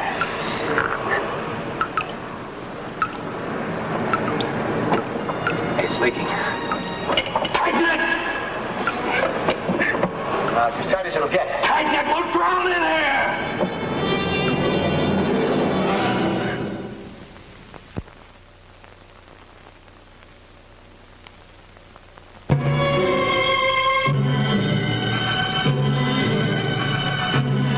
Jerry Blaine and I were packed like sardines in the submarine's escape trunk. Our bodies under a pressure of nearly 100 pounds per square inch. Our minds under even greater pressure. Facing endless hours in these cramped quarters 165 feet below the surface, this man who had won the Medal of Honor for bravery in the stratosphere was now in the icy, irrational grip of claustrophobia. The cover's leaking, Mike. Come on, tighten it. No, it isn't. It fooled me, too. It's just condensation. We'll drown. We'll drown. Look at the walls, huh? Will you? Look at the walls, Jerry. Look. The moisture's condensing from the cold outside because of the depth we're at. I can't stand it. You've got to stand it. You've got to face it. It's going to be a long, cold, wet ride. Come on, open up. Come on, open up. Open up, will you? Come on, let me out. Get me out of here, will you? Listen, open up, will you? Huh?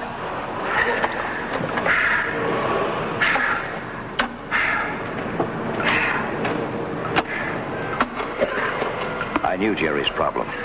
I'd learned about it the hard way. Underwater. He had left the rocket in a desperate hurry. He was headed upstairs so fast his lungs would burst like an overfilled inner tube, unless I managed to tag him. Fortunately, experience can outswim desperation. I caught him at the level where we were supposed to stop and decompress. He seemed calm enough when we started toward our guideline. And that was just as well. We didn't have enough air left to fight about it down here.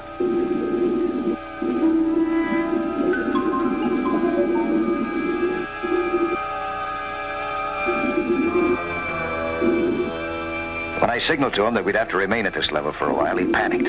He took off for the top like a rocket. I had to follow him.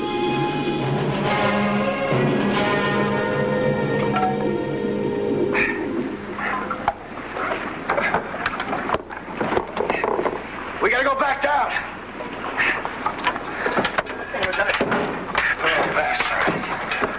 No. We gotta decompress the nitrogen on our blood. You know that. Now, come on. I'm not going. You ever seen anybody with a Benz? It's pretty frightening. Mike's right. No, I can't. Lieutenant, would you radio shore? See how soon they can get a recompression chamber out to us? Right. They'll never get that chamber out to us in time. Now, come on, tell me, what's wrong? I'm afraid. Of the destruct package? That isn't it. That water. That water. Sure. You got a touch of water claustrophobia. And no wonder. For the first dive, it was a pretty rough one. I should never have let you do it, no matter how important it was. Now listen, you go now, we'll only have to go down 30 feet, huh? I can't. I nearly drowned down there. I can't face it again. Well, you'll die if you don't. Well, I might as well die. Coward. Now, it'll be an hour or more, even to get a chopper out here to fly him ashore. Why can't you dive again? Because he's, suffering from exposure, exhaustion. We have to find a way to keep him warm and dry and still be able to decompress. Hey, that sub of yours. It's got an escape hatch on it, hasn't it? Yes, the escape trunk's between the forward torpedo room and the deck. How about using it as a recompression chamber, huh? What? It's been done before. Well, I don't know. The skipper goes pretty much by the book, but I'll ask him. Good, okay, Lieutenant. You can take that, can't you? I'm not sure of anything now. At least you'll be dry. It might help.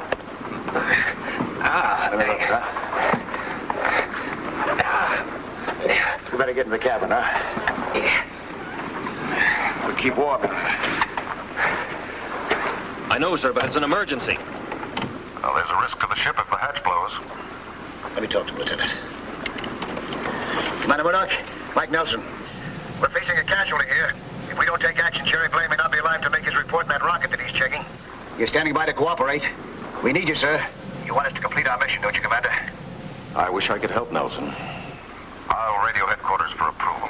Won't be time for that, sir. Blaine's got a bad case of the bends already. Oh? I'll come alongside and pick him up. He can use the trunk unless I get a negative from headquarters before I submerge. Roger. Headquarters approved our using the escape trunk.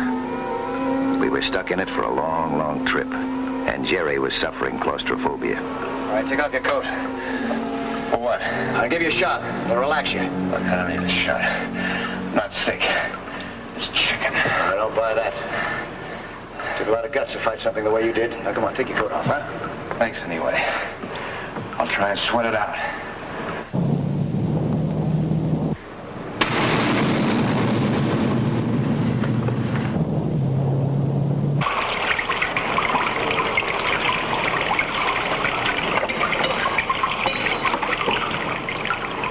What was that? Sudden change of pressure. Is everything secure in the trunk? Can you hear me? Is anything wrong? Yeah, we lost air. Give us some more pressure. Slowly. Roger. Torpedo room to control. Feed in more air pressure, slowly. I'm going back to the con report. Yes, sir.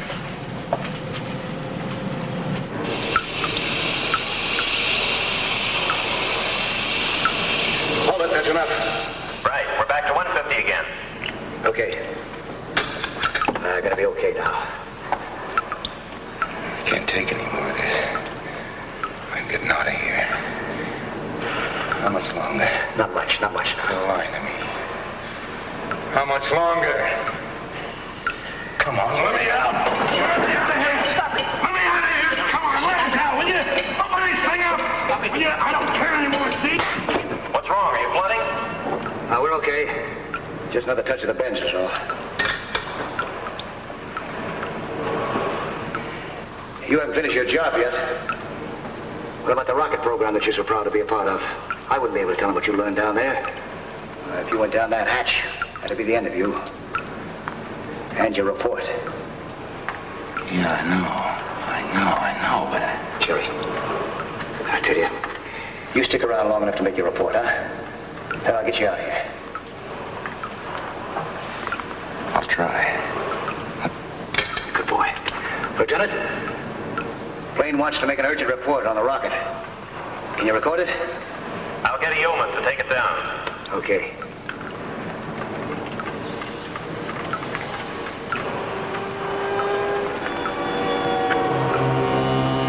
I'll finish the job. Ready. Start your report. Cable connection to the struck package was twisted and jammed. Slower, please. Start again from the top. Cable connection to the struck package was twisted and jammed. Same condition with inertial guidance unit. You got that? Yes, just a little slower. Suggest rechecking stress tolerance of the cables of both units, since there are positive indications that during the takeoff or landing, stress has affected them in the present instance. The stress will not carry the load within the rocket. Luckily, he had a long report to dictate. Long, highly technical, requiring a great deal of concentrated reasoning and thought. The pressure in the trunk went down slowly. So did the pressure on Jerry. It was remarkable how skillfully, how creatively his mind could function once he relaxed enough to let it. He dictated almost without a break for 3 hours. After that, the rest of the trip was no particular strain on his nerves, that is. The strain on our bodies was something else again. Believe me, 20 hours in a closet this size is a long, long time.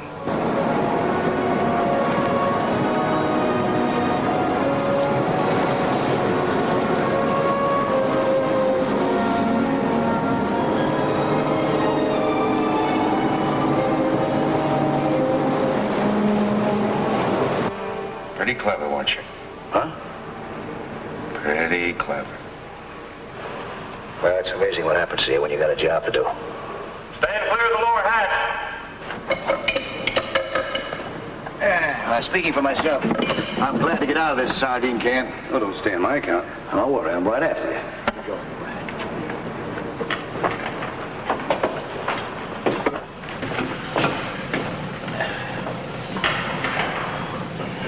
Oh, didn't it cure the bends? Yeah, but not the kinks. Pretty tight quarters up there. How do you fellas feel? Mission accomplished, thanks to you, sir. And thanks to you, too, for saving our lives. Glad to have had you aboard. See you on the bridge. Here's your report. It's been swell knowing you. Thanks for everything. Yeah, you and the commander really pulled us through on this one. Let's go, boy. You know, I know why you talked me into doing this report. You do, huh? I'm glad you didn't have to tell them I hit the panic button. Well, you licked it. Thanks to you. Took quite a few of us to accomplish this mission.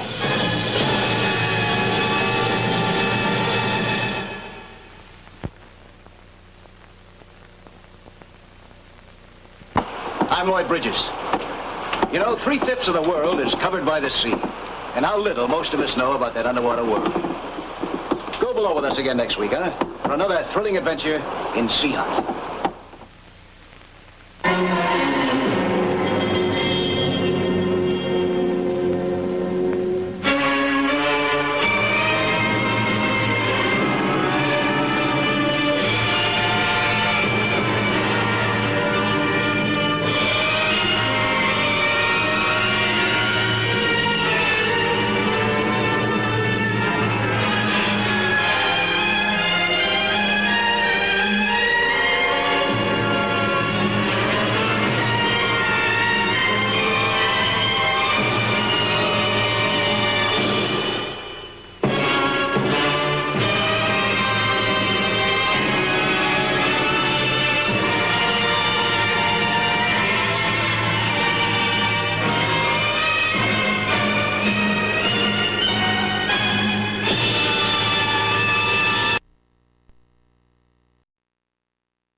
sun wasn't fully up yet.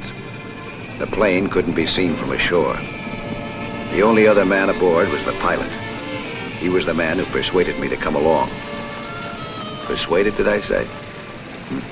I really didn't have any choice. I was told that I was needed desperately at a certain place on the Caribbean coast. The welfare of the United States was at stake. And I went. I had been thoroughly briefed on the course that I was to take underwater. I had been given an exact compass course. This was supposed to take me to my first sea mark.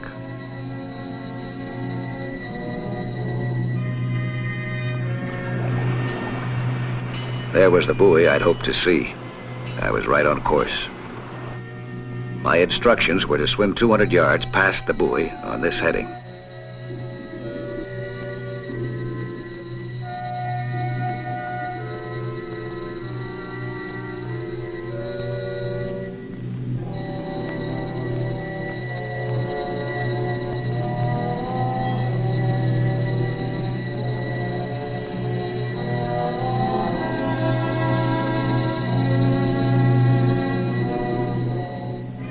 This would take me almost to my destination. But following a compass course underwater isn't easy.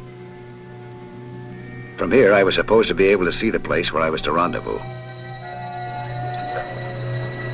On the nose.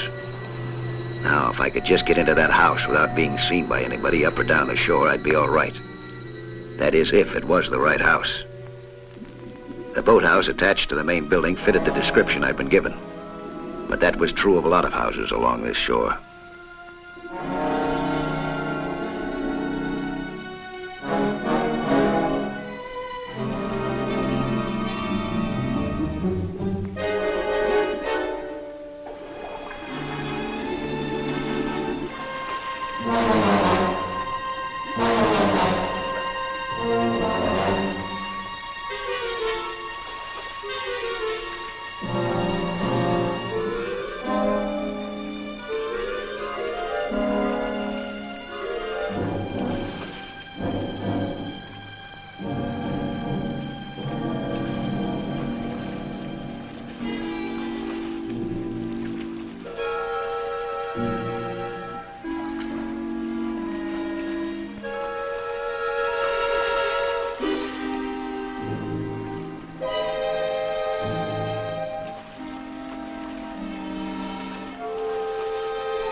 I expect a more friendly welcome than this.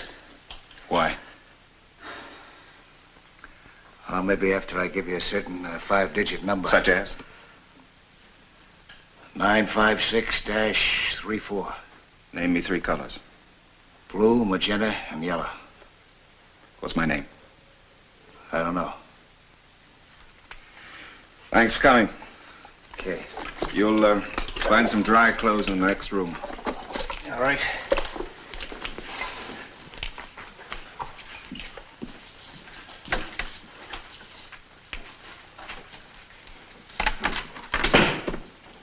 Send this in the clear. After standard call, say that Robert Douglas arrived for his vacation. We hope to get in a lot of enjoyable fishing. Sign off in the usual manner.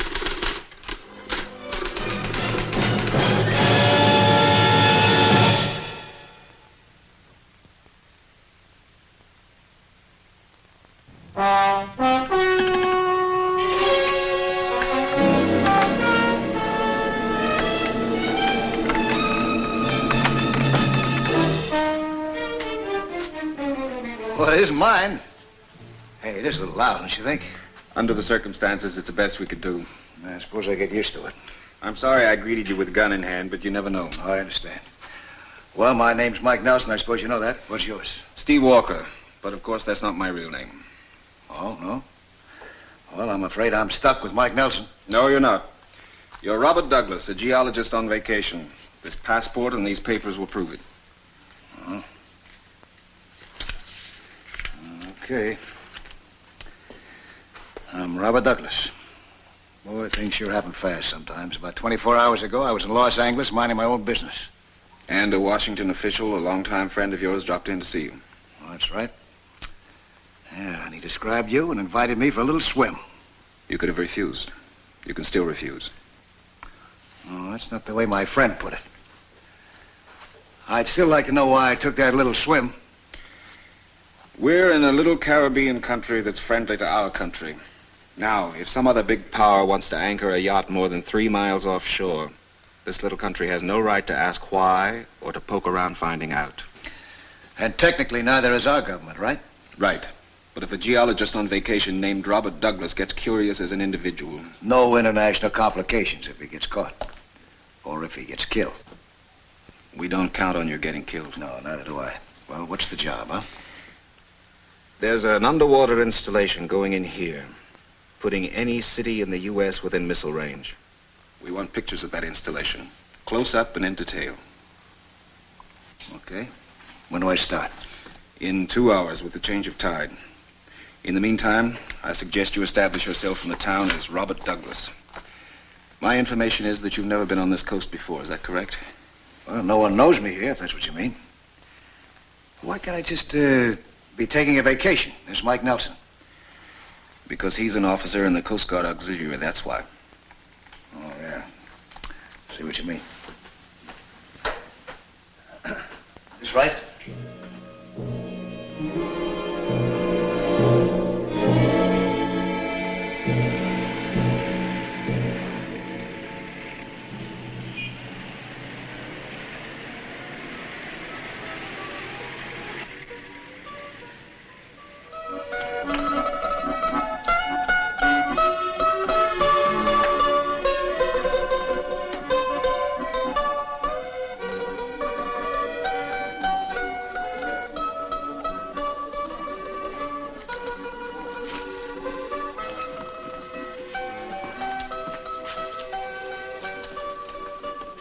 Mike Nelson?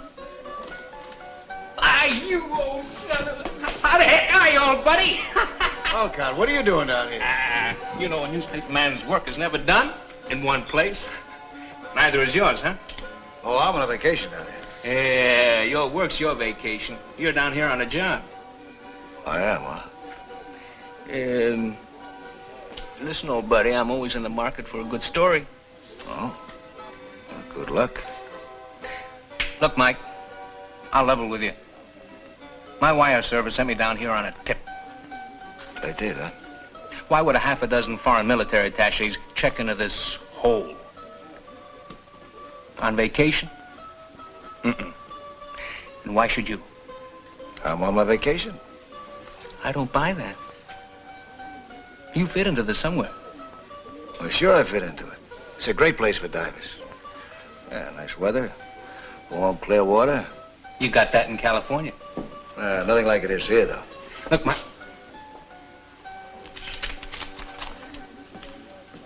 Excuse me, a phone call.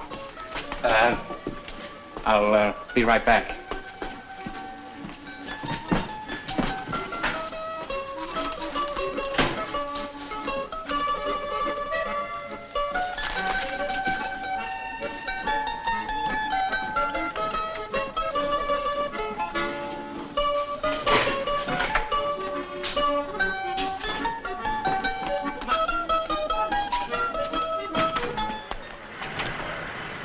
Hey, taxi!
set.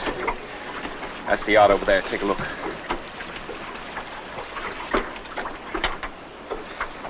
If you go over this side, they can't see you. I'll meet you back here at 3:45. Got your bearings? Yeah. You got your motor fixed? Yeah. Good luck.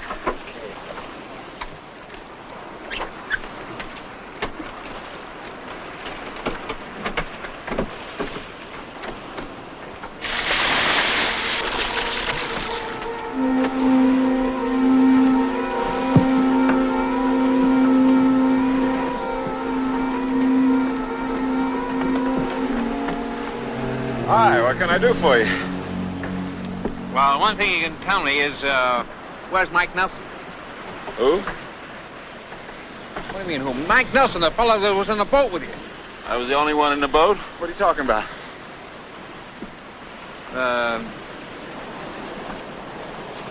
45 showing.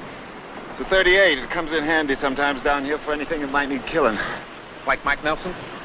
What's the matter with you? You're an American, aren't you? Who's Mike Nelson? Look, I was with him just an hour ago until I got suckered away by a phony phone call.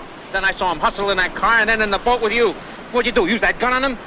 Mister, you're dreaming. Oh, is that so, huh? Well, I'm gonna go down to the police and tell them my dreams. You don't mind, do you? Swimming with 2 underwater cameras slowed me down. But I had to get as many shots as I could. And I couldn't change rolls of film underwater.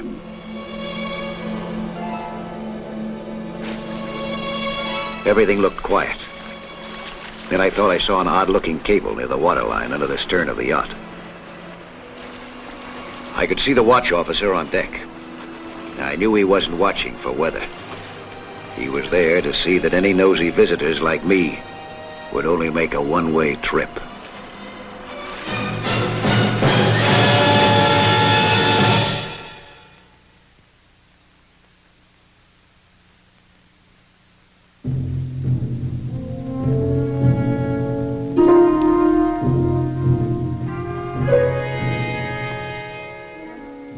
A short swim would take me under the yacht for a close look. I hoped that our small boat had been far enough from the yacht to escape detection. The water was pleasantly warm. If it weren't for the job ahead of me, I'd have gone sightseeing. My newspaper friend was bound and determined to help me. By now, he had gotten to the local police and talked one of their officials into going out to the yacht with him. I was moving quietly underwater toward this strange yacht. I still didn't see the missile launcher that I was to photograph. When I got under the hull, I realized the cable that I'd seen led right down to the launcher. I followed the cable down.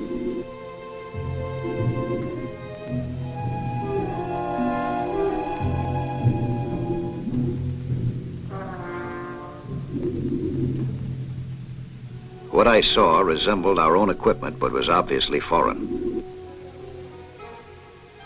There were many electronic control centers. It was essential to get good close-ups of everything that I could.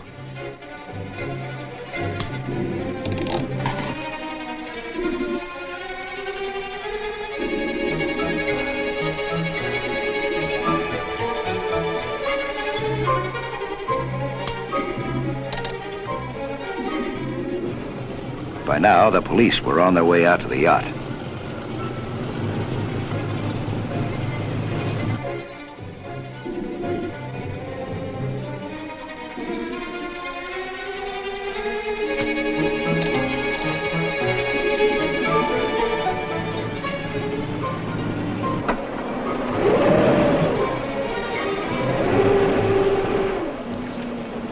With your permission, Capitan, we would like to look over your boat.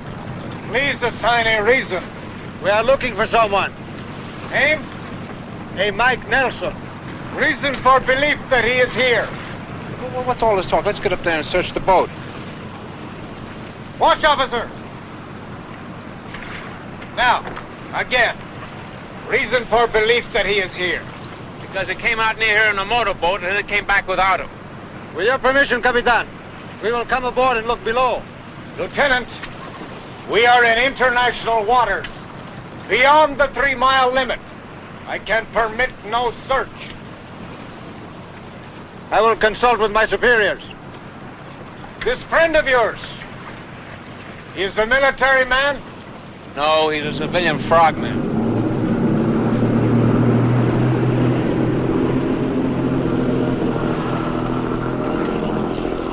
Thank you very much. Alert the underwater swimmers.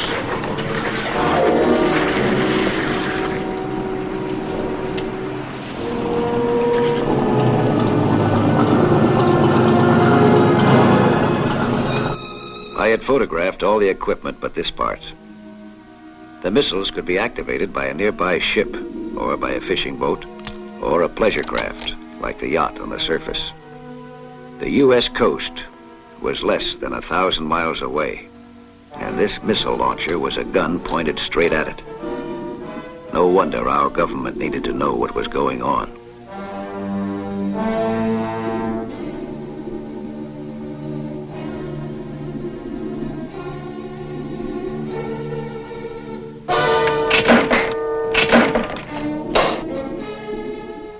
I knew they must be from the ship.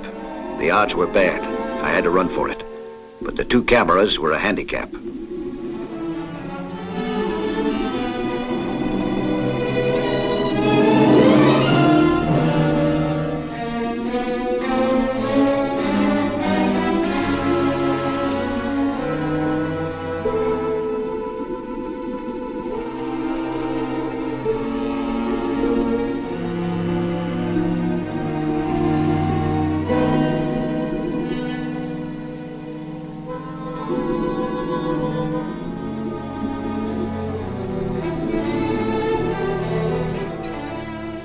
I thought of the camera that I hadn't used yet. Maybe I could divert one of my pursuers by dropping it.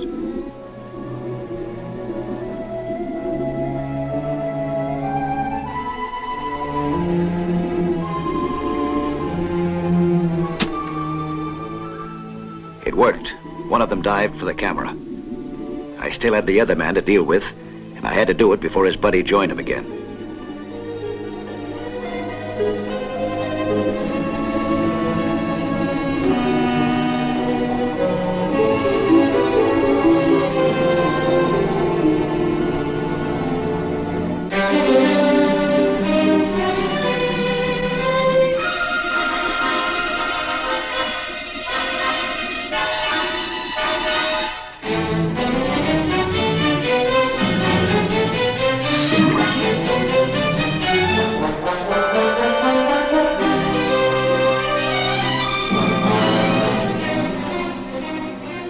With his knife gone, I was able to rip off his mask, and just in time.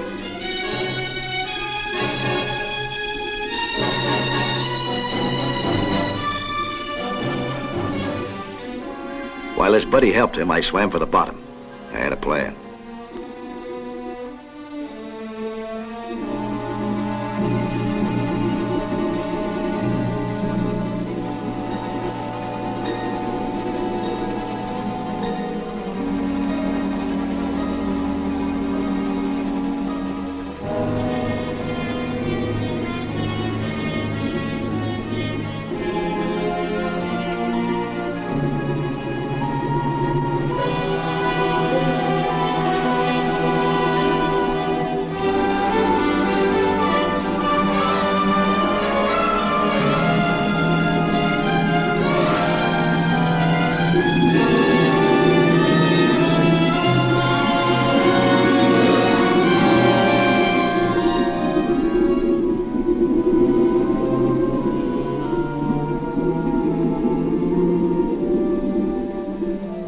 I had a lung full of air from my tank.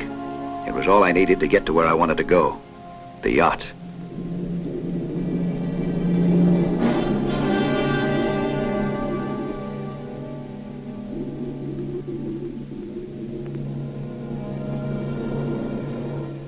I had a hand grenade. To use my grenade, I wanted them in the water and me out of it.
Over here.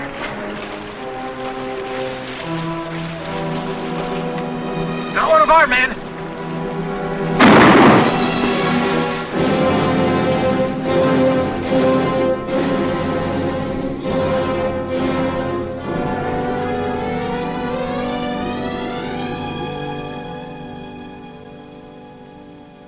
The two frogmen would be easy to manage now. They were still stunned from the explosion. I needed their air and their equipment.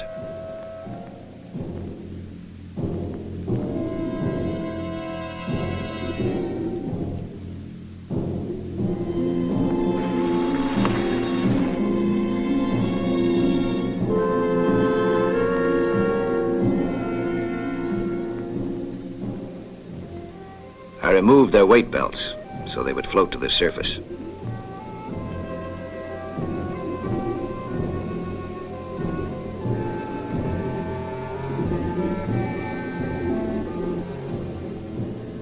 While the crew of the yacht was rescuing them, I slipped away to meet Steve at our rendezvous point. What I had seen was enough to confirm Steve's suspicions completely, even before we developed the film. Send it in the clear. We want everybody to know what they're up to. We have an hour before the seaplane comes back. Take us home. Why don't you look up that newspaper friend of yours and soothe his nerves? He's awfully worried about you. That's a good idea.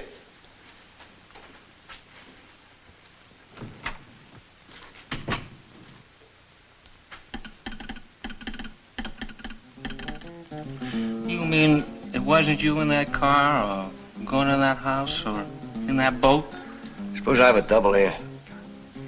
Oh, man, I could have sworn it was you. Well, I'm sure sorry I caused you so much concern. I thought you were going to be in that phone booth for quite a while. You know, I was anxious to get my dive in. How did you make out diving? Oh, I just took some pictures, was all. Get anything interesting? Yeah, I think it is, matter of fact. Hey, mind if I take your picture? Mine? Yeah. Well, give us a little smile there, boy. That's it. All right, now. I'll give you prints when I get back to L.A., yeah? Thanks. And, maybe I'll give you some of those other pictures. You might find them pretty interesting. Well, nice seeing you down here, huh? See you back in the States, boy.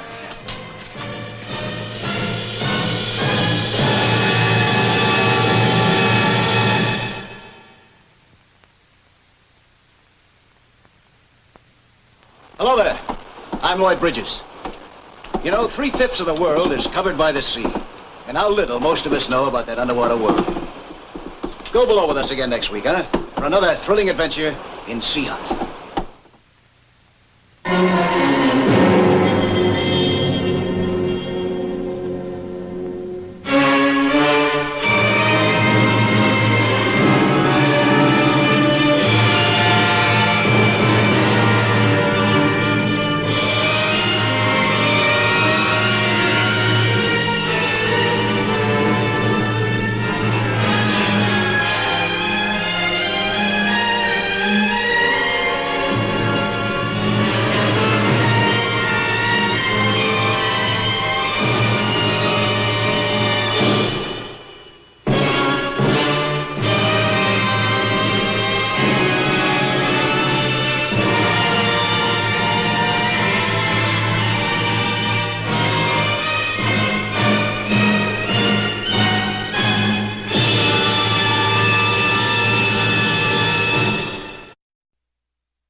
A defective fuel pump did it.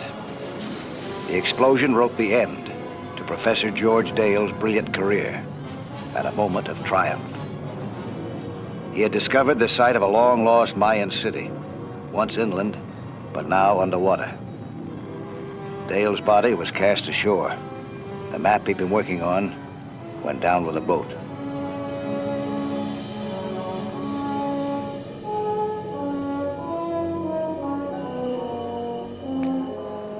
A year later, his daughter, Elena, hired some salvagers to recover the map. The wreck had to be located first, though, and they hadn't been able to. So she sent out an SOS for me.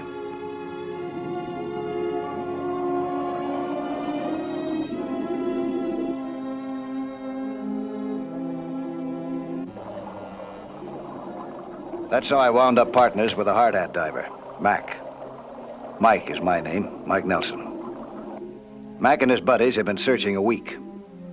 Their equipment was obsolete. Their methods were out of date, too.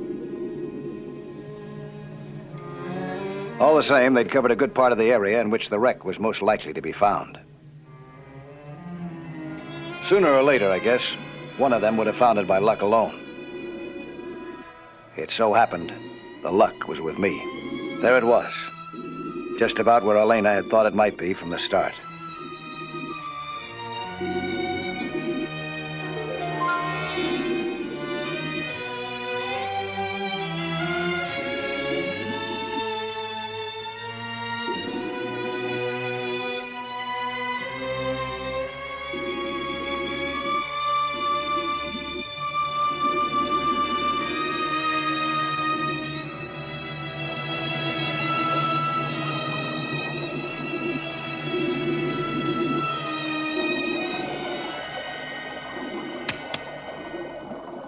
I got it through Mac's helmet that I'd found the wreck.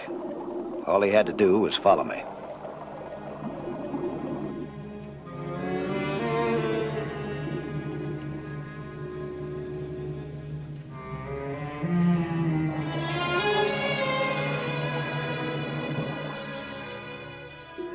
Mac was just a short distance behind me when I got back to the wreck.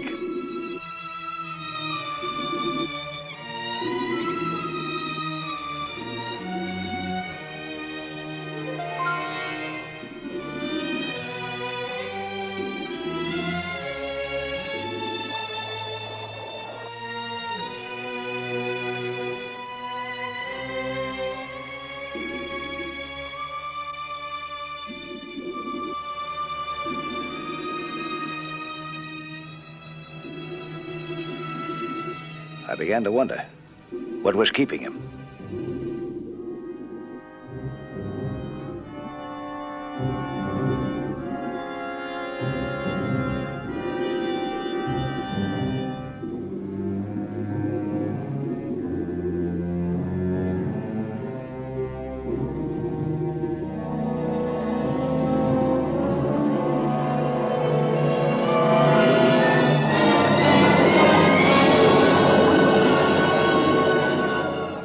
I'd asked the wrong question.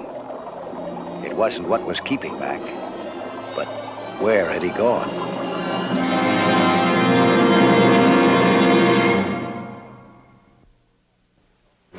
It was almost impossible to believe. My hard hat diving partner, Mac, had vanished completely, in no time at all. One minute he'd been trudging along behind me, the next he was gone. He just couldn't move that fast in lead diving boots. Only he had.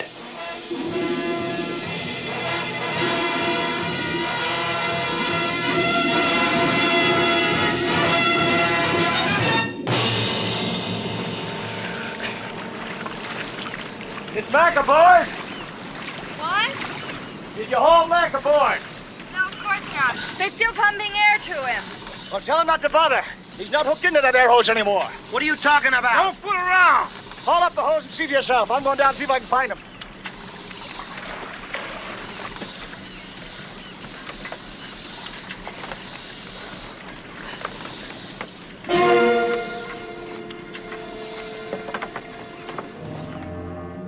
Just wishful thinking, maybe. But assuming that Mac had been conscious when his airline snapped, then he might still be alive. That is, if he'd managed to seal in the air inside his suit at the time by turning his shut-off valve. That would have given him 8 minutes air. Presumably, he'd used it up by now, but you never can tell. I didn't dare give up looking yet. The last time I'd seen him, I'd been just about here. We'd exchanged signals. He'd started to follow me. I was sure he had. How come, then, that there wasn't a mark of his boots on the sand? I couldn't have been dreaming. Or could I? Well, I'd have to try and figure it out upstairs. I couldn't down here. My air was gone.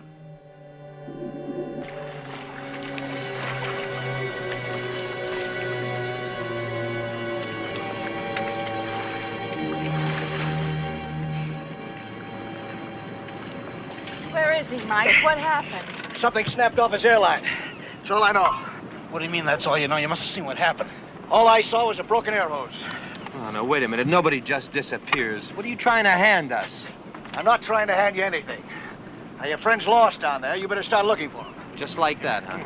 Maybe the same thing that happened to Mac will happen to me. Mike, I don't understand. You were working with Mac, weren't you? Yeah. I went on ahead, just for a couple of minutes, to explore that wreck. When I come back, it wasn't there. Couldn't find him. It's gone. Found it. Yeah, I heard. It wasn't broken up or anything, was it, Nelson? Will you get him ready? All right, let's get down there and get this over with. A man's just lost his life. Don't you even care? Sure I care. It's a dirty shame about Mac. Now, what are we supposed to do about it? Look for him. Wait a minute. I'm not so sure I want to go down there. When you get nervous, you listen to this guy. Mac was careless. He got himself fouled up. He wasn't careless, and he didn't get himself fouled up. Yeah, well, look, it's this crummy equipment that's so rotten it's falling apart. Now, this time you go down with a lifeline. Maybe the same thing won't happen to you that happened to Mac. They don't care at all. They just want to finish the job. I don't know why either. You don't pay them that much. And they're not about to risk their lives for science, not those two. What about that map of your father's? It didn't have any special value, did it? That's it, Mike. It must be. What do you mean?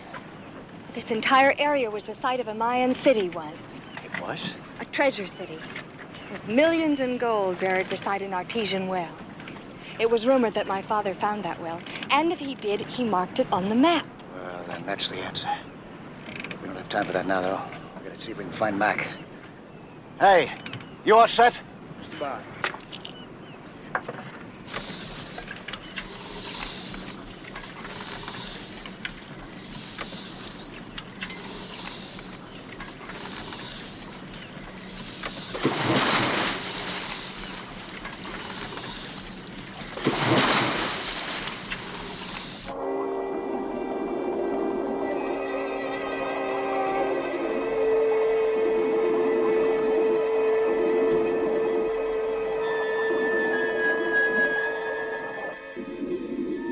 Slade and I split up to double our coverage of the area.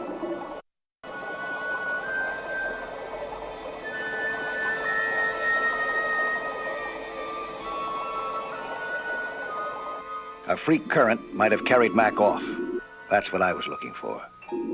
I took it for granted that Slade was also on the hunt for Mac. After all, they'd been buddies.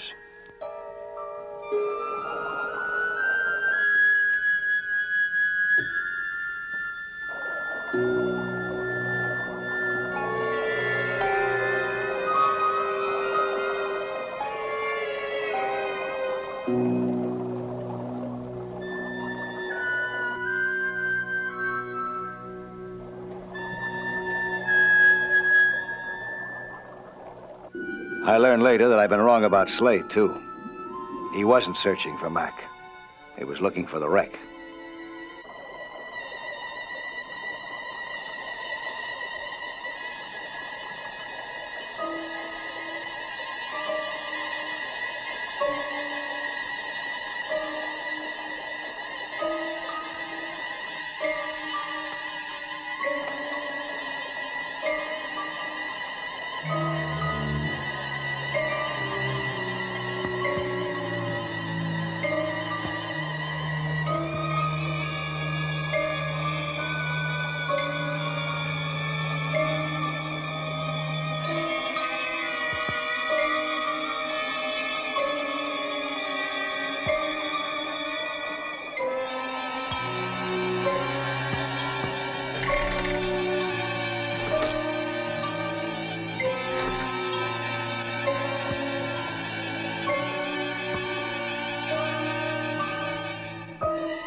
No sign of Slade. There was only one place he could be, at the wreck, searching it for the map.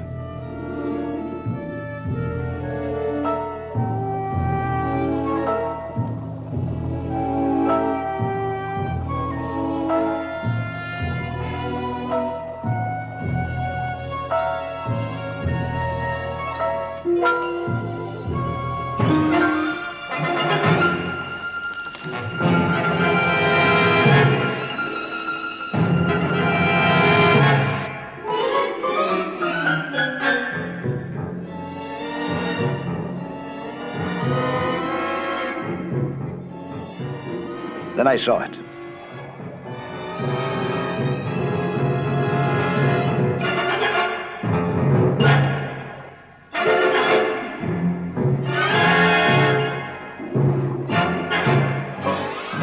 He was trapped in quicksand. I didn't dare put my own feet down into it to help him. I'd be caught too.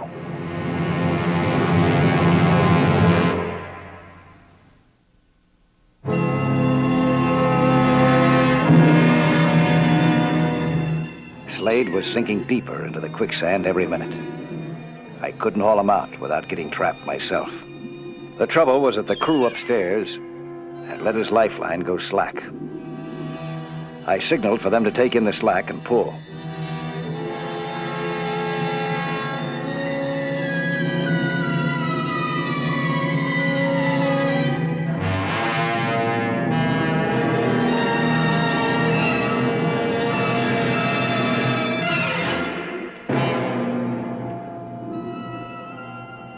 The line held.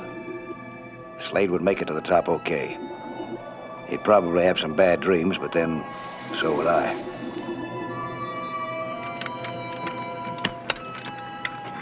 All right, take it easy and relax. I'm okay. I'm okay. Well, now we know what happened to Mac. I'm sorry I ever started this. And I'm sorry I ever heard of the map. Well, it's gone for good now. What do you mean? I'm sure that Slade had it with him. Right now, it's probably at the bottom of that quicksand. How you feeling? I'll live. What happened to you? Did you go looking for that map? I found it. That little tin box you was talking about? I had it right in my hands. And I stepped into that stuff. I dropped it over the side. That's what I thought. Well, that's the end of it. You're wrong. I dropped it on the solid side. I could take you right to the spot. Well, you're in no shape to do that now. Maybe after a while. The radio's dead. I'm going in to report Mac's death. You going ashore? That's a good idea. I'll go with you.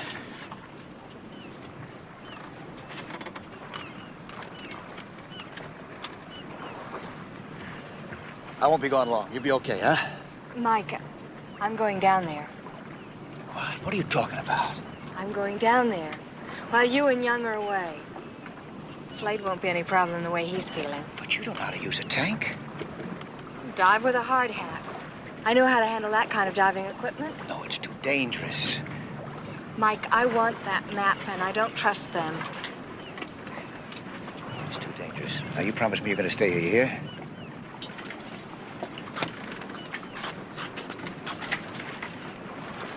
Hey, throw the dinghy! You promised me? Don't worry, Mike.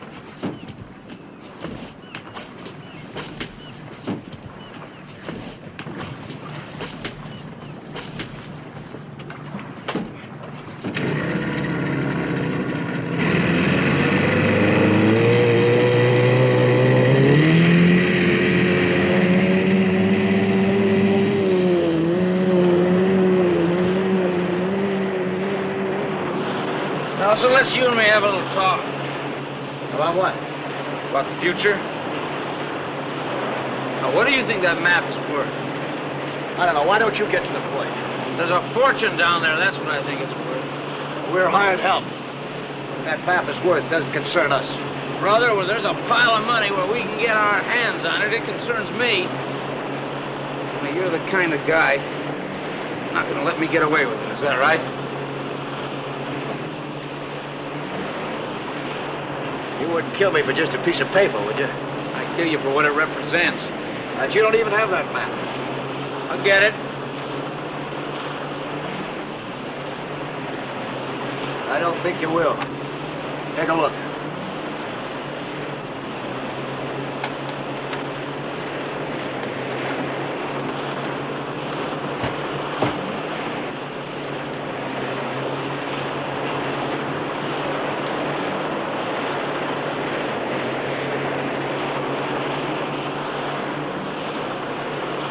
I just saw Elena go downstairs. I don't think you'll ever see that map again. Turn the boat around.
Back in. I'm going down. Now, hold on a second, Nelson. Let him go. She may be caught in that quicksand, same as I was.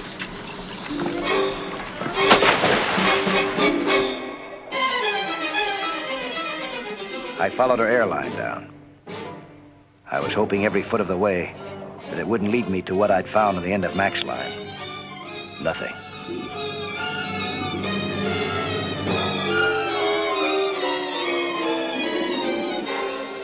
There she was.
It's off right away, huh? Yeah.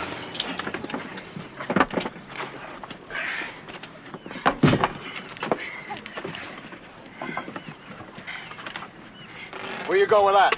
I've got the map, Nelson, and unfortunately, I can't afford to have either one of you around while I use it. Wait a minute, Young. You're not going to kill him. Give me a better idea. I will.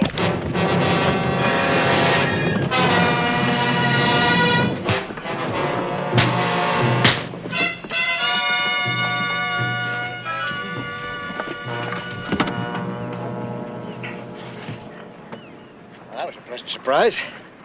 You saved my life.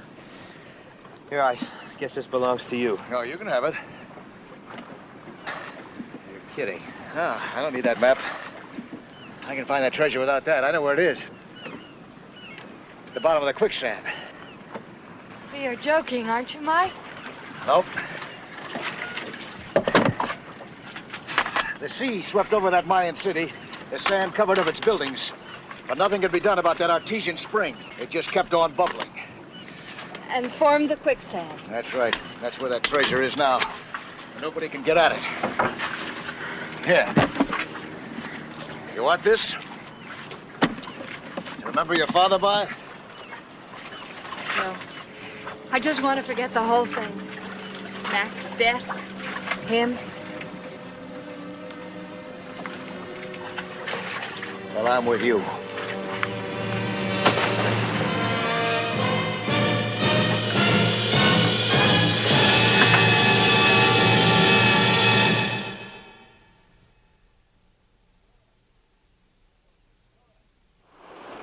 Hello there.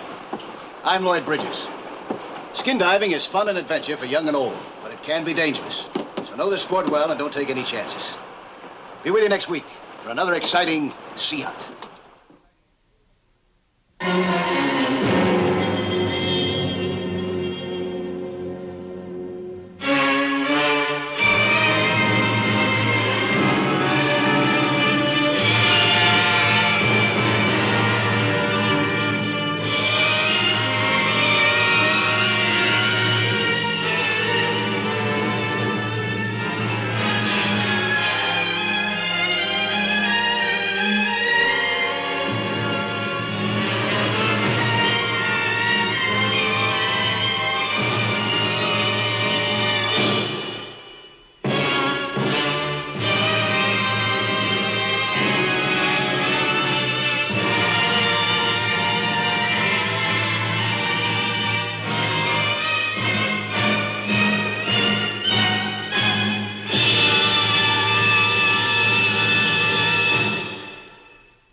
This was Indian country. Ivaro Indian country, deep inside Ecuador. They were on the warpath, I'd just been told. Not for scalps, either. Ivaros cut off their enemies' heads.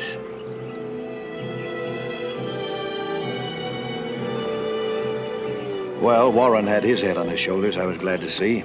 Mighty glad. Warren Tucker and his wife, Carolyn, meant a lot to me. They had ever since I saved Warren from drowning after a foolish, unsuccessful robbery try. The reason wasn't foolish. He couldn't get a job. He wouldn't take charity. And Carolyn hadn't eaten for days. I'd believed him. The judge had too. He'd suspended sentence. That was 3 years ago in Los Angeles. Now they were student missionaries to the Ivaro Indians of Ecuador.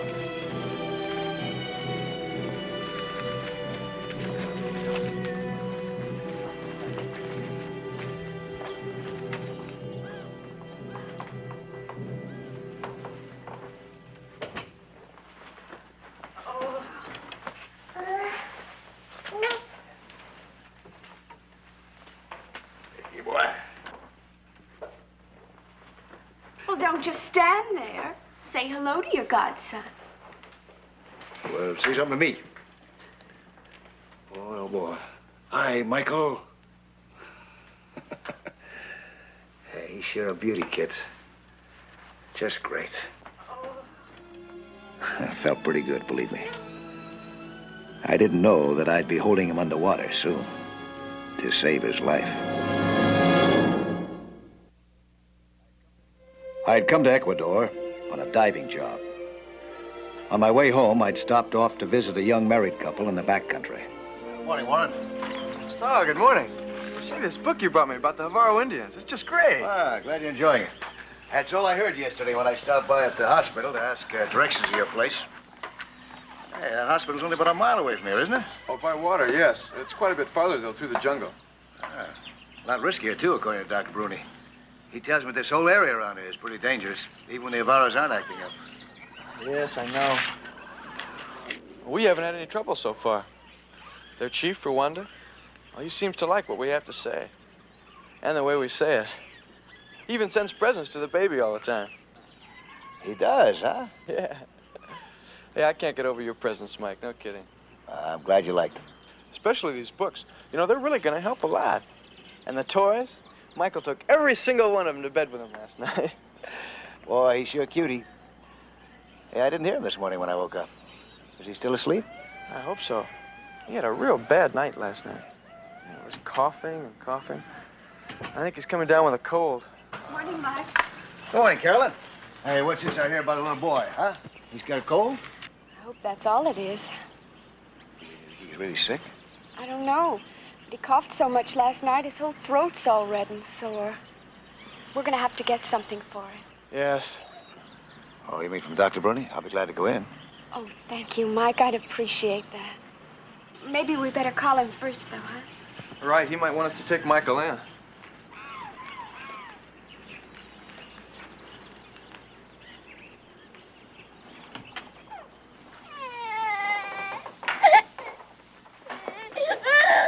Warren Tucker, this is Dr. Bruni at the Mission Hospital. Warren Tucker, this is Dr. Bruni at the Mission Hospital. Over. Hello, Doctor.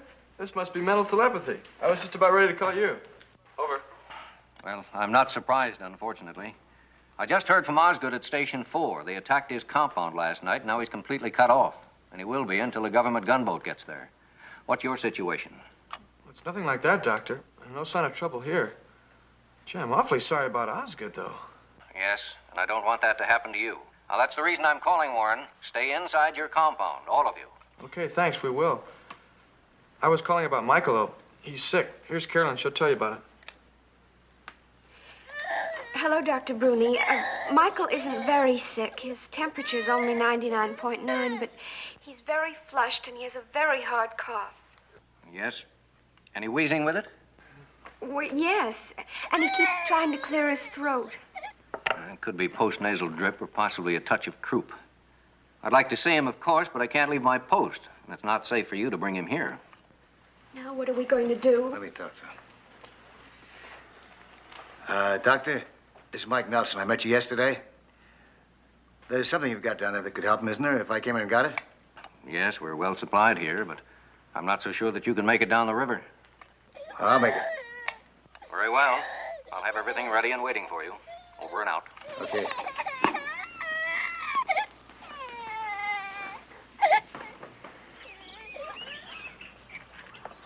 Mike? We'll pray for you. Thank you, my dear. Can always use that. You two better get back inside the compound, huh, and close those gates there. Oh, in case of an attack, you have a gun? Of course not, Mike. You better take this then. Our refuge and strength is in God. Sure. I know that. We can always use that kind of faith, but just in case, huh?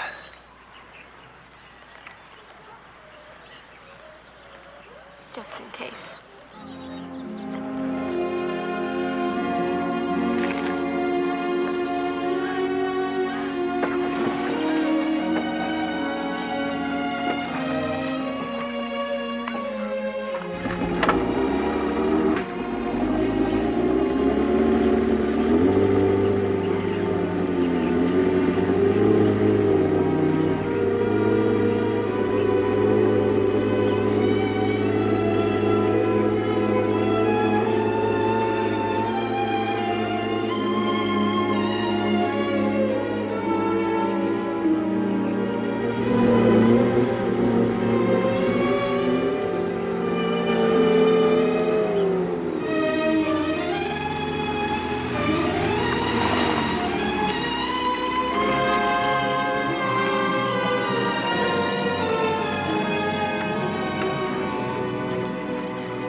glad you made it, Mr. Nelson. So am I. Why, what happened? Anything? No, nothing. You all set? All set. Oh, boy, I'll say you are. Carolyn called again, Mike. The cough is worse. Michael can't seem to catch his breath. What do you think it is? Sounds like croup, but without being there myself, Mike, I really can't tell. So I've assembled this medical arsenal to be safe. I hope you can handle it. Sure. These go too, don't they? It all goes. I gotta get there as fast as I can. You all straightened out on this oxygen equipment, Mike? Yeah. The last report was a bad one. Watch yourself. I will.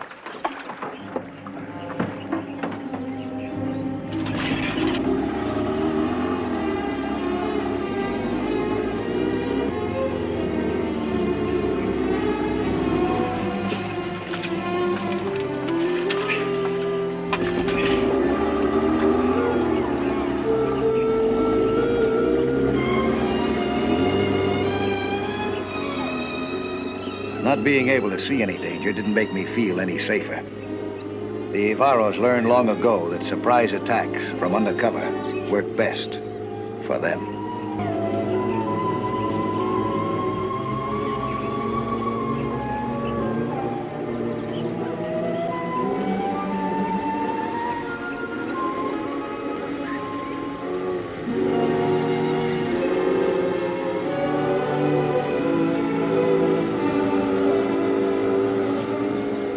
I was almost halfway home now. Another 1,000 yards would do it. But the trouble was, I didn't dare run at full throttle. Maybe I should have risked it.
The arrows were no problem now.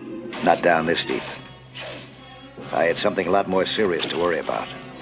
Making it upstream at least a half a mile with the medicine.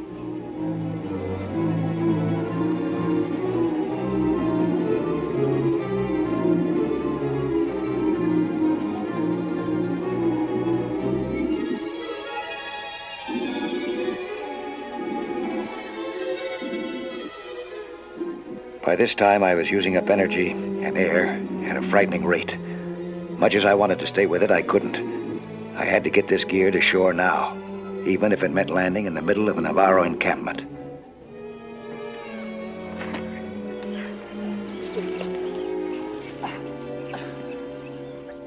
Wherever this was, it wasn't the Tucker compound.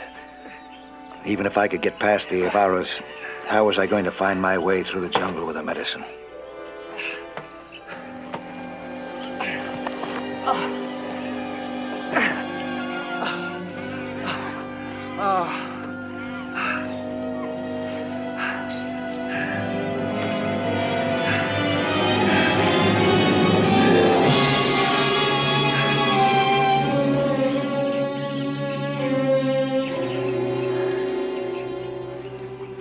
Mike, what happened?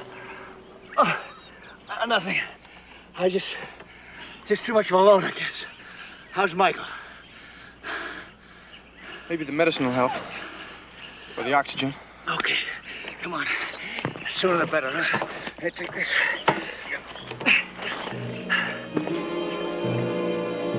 The medicine hadn't helped, so Dr. Bruni ordered us to start Michael on the oxygen immediately. Little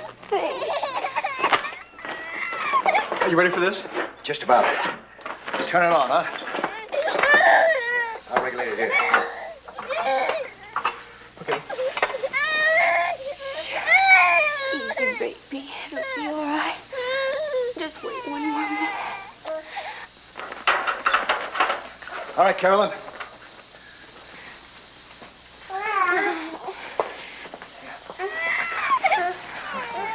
Lift the tent up, huh?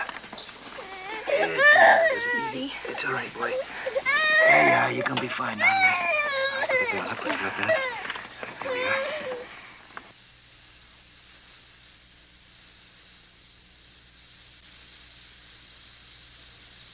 Oh, he's better already, I think. Sure he is. Mike, we can't thank you enough. He's my son, too, you know.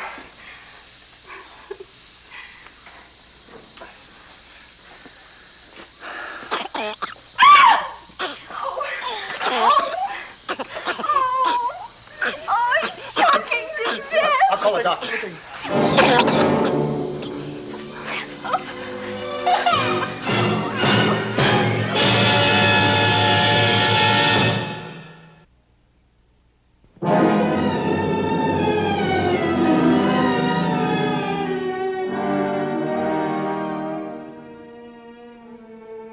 My godson, Michael, had been stricken out of the blue. Something was choking off his breath, killing him slowly. For the past 10 minutes, the one doctor in this part of Ecuador, Dr. Bruni at the mission hospital downriver, had been doing the one thing that he could under the circumstances, trying to diagnose the trouble by radio. No, Mike, it isn't bronchitis either. Wrong clinical picture. The more time we spend this way, the less time we have to save him. Should we try the oxygen again? No, that won't help. I'm almost sure now that it isn't croup or any serious chest condition. This is Carolyn. It couldn't be much more serious, could it? Michael's dying. What are you going to do? Talk about it until he's dead? Carrie, please. Dr. Bruni's trying to do his best. He isn't doing anything he can. He's at that hospital and Michael's here. Mike, do you hear me? Yes, Doctor. Mike, she's right. I can't help the boy by remote control. Especially if the trouble's what I think. An obstruction of the windpipe. You're gonna have to operate? Immediately. I'll be on my way to you in 5 minutes. You never get here, Doctor. Those valves would chop you to pieces. I can't let Michael die. I'll see you soon, I hope. Oh, wait a minute, Doctor. Doctor, you get ready to operate. I'm gonna bring Michael into you. You'll do what?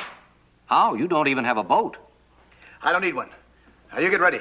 I'll be right in. Over and out. Mike, did you say that just to protect Dr. Bruni? No. Well, then why did you then? You know you can't bring Michael into him. Where's that box that I brought those presents to you in? Oh, here it is. It's airtight and watertight. I had it fixed that way so that your things wouldn't get mildewed. You mean that's how you're going to do it? Going to do what? Take the first midget sub in Ecuador. Mike, are you sure it's safe? It's watertight. You're gonna be getting all the air he needs from my tanks. Yours, I should say. Sure lucky for us that you brought him along with you when you came down here. Yeah, well, how is he going to get the air? Huh? Through your exhaust hose? That's right. His I exhale.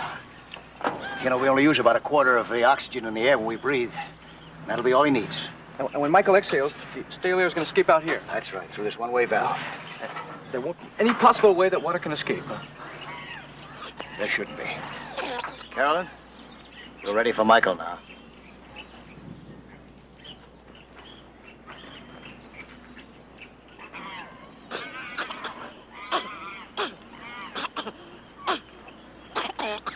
Come on, darling.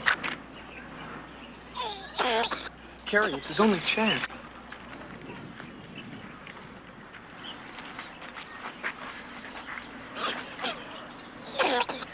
We gotta get him to the doctor right away.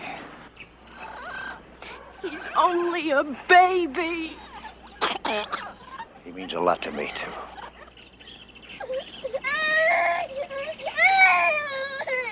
Are you sure he'll be all right? I think so. We've got to have faith, don't we?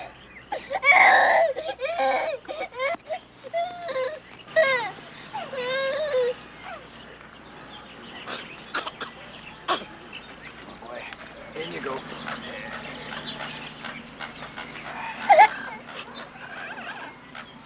test it now.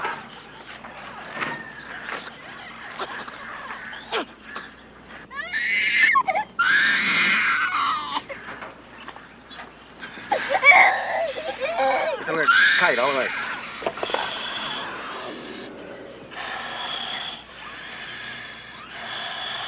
Put it in.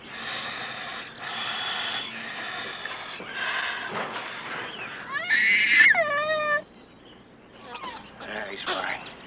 Okay, give me a hand with this, Warren. We'll take it down, huh?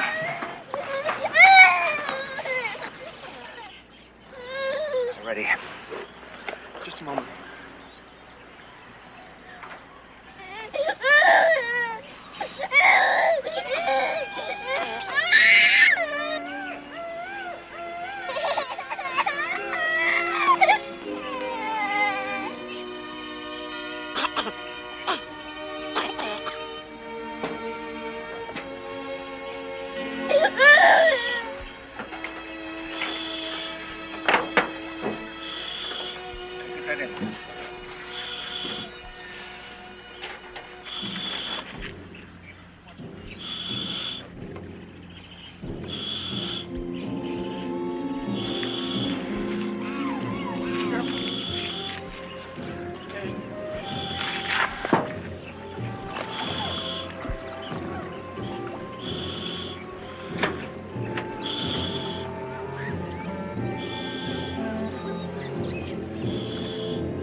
I couldn't swim too fast with cargo this precious, but that was just as well.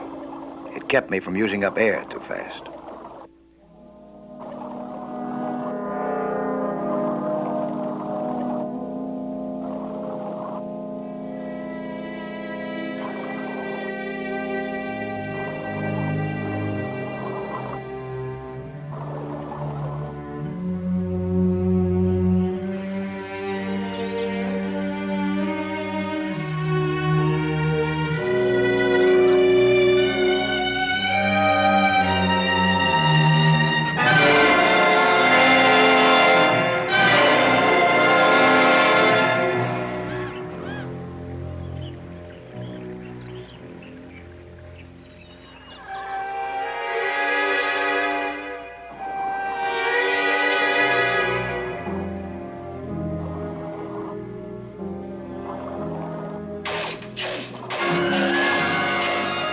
The Ibarros must have spotted my bubbles.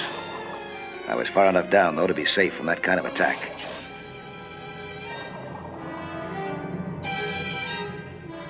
There was no way of escaping this danger. I couldn't run either. I'd have to fight.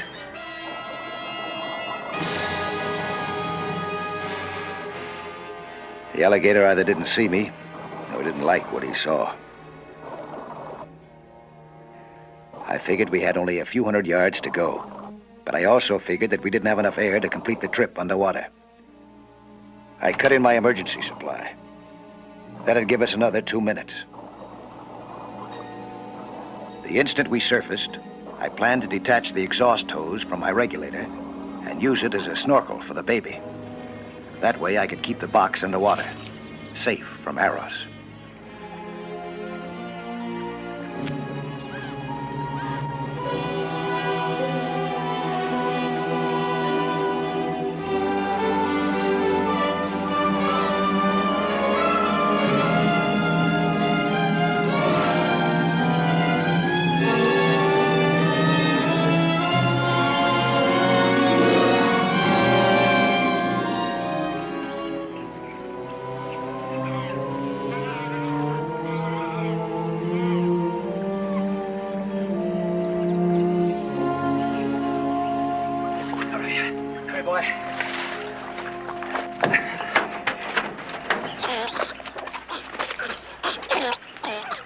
Mike, boy, you made it all right. Come on, let's go. Take him.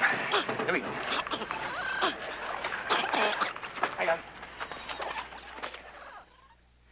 Warren Tucker, this is Mike Nelson at the Mission Hospital. Over. Warren Tucker, this is Mike Nelson at the Mission Hospital. Over.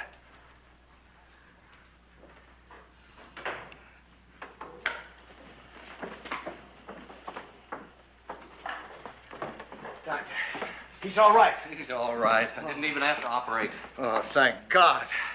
He liked his little toy so much, he tried to swallow it. I gave that to him. Oh, Michael. Your folks are going to be mighty happy about you.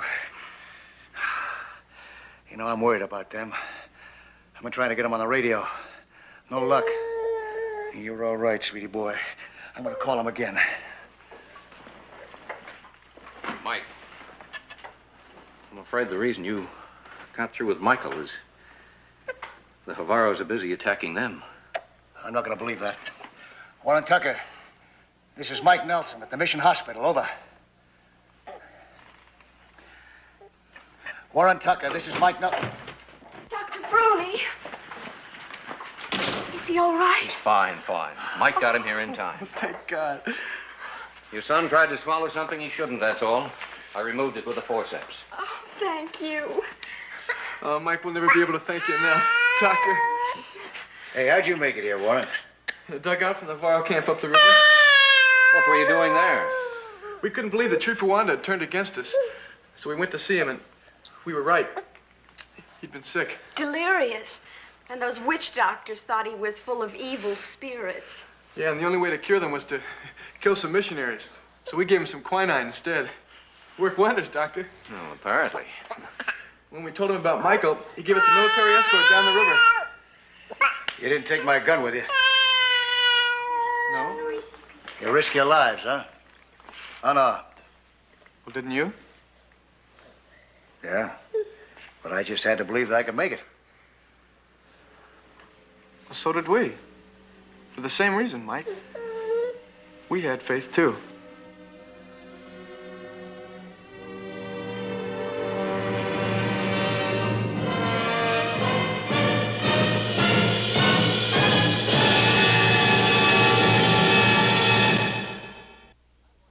Hello there. I'm Lloyd Bridges. You know, 3/5 of the world is covered by the sea. And how little most of us know about that underwater world. Go below with us again next week, huh? For another thrilling adventure in Sea Hunt.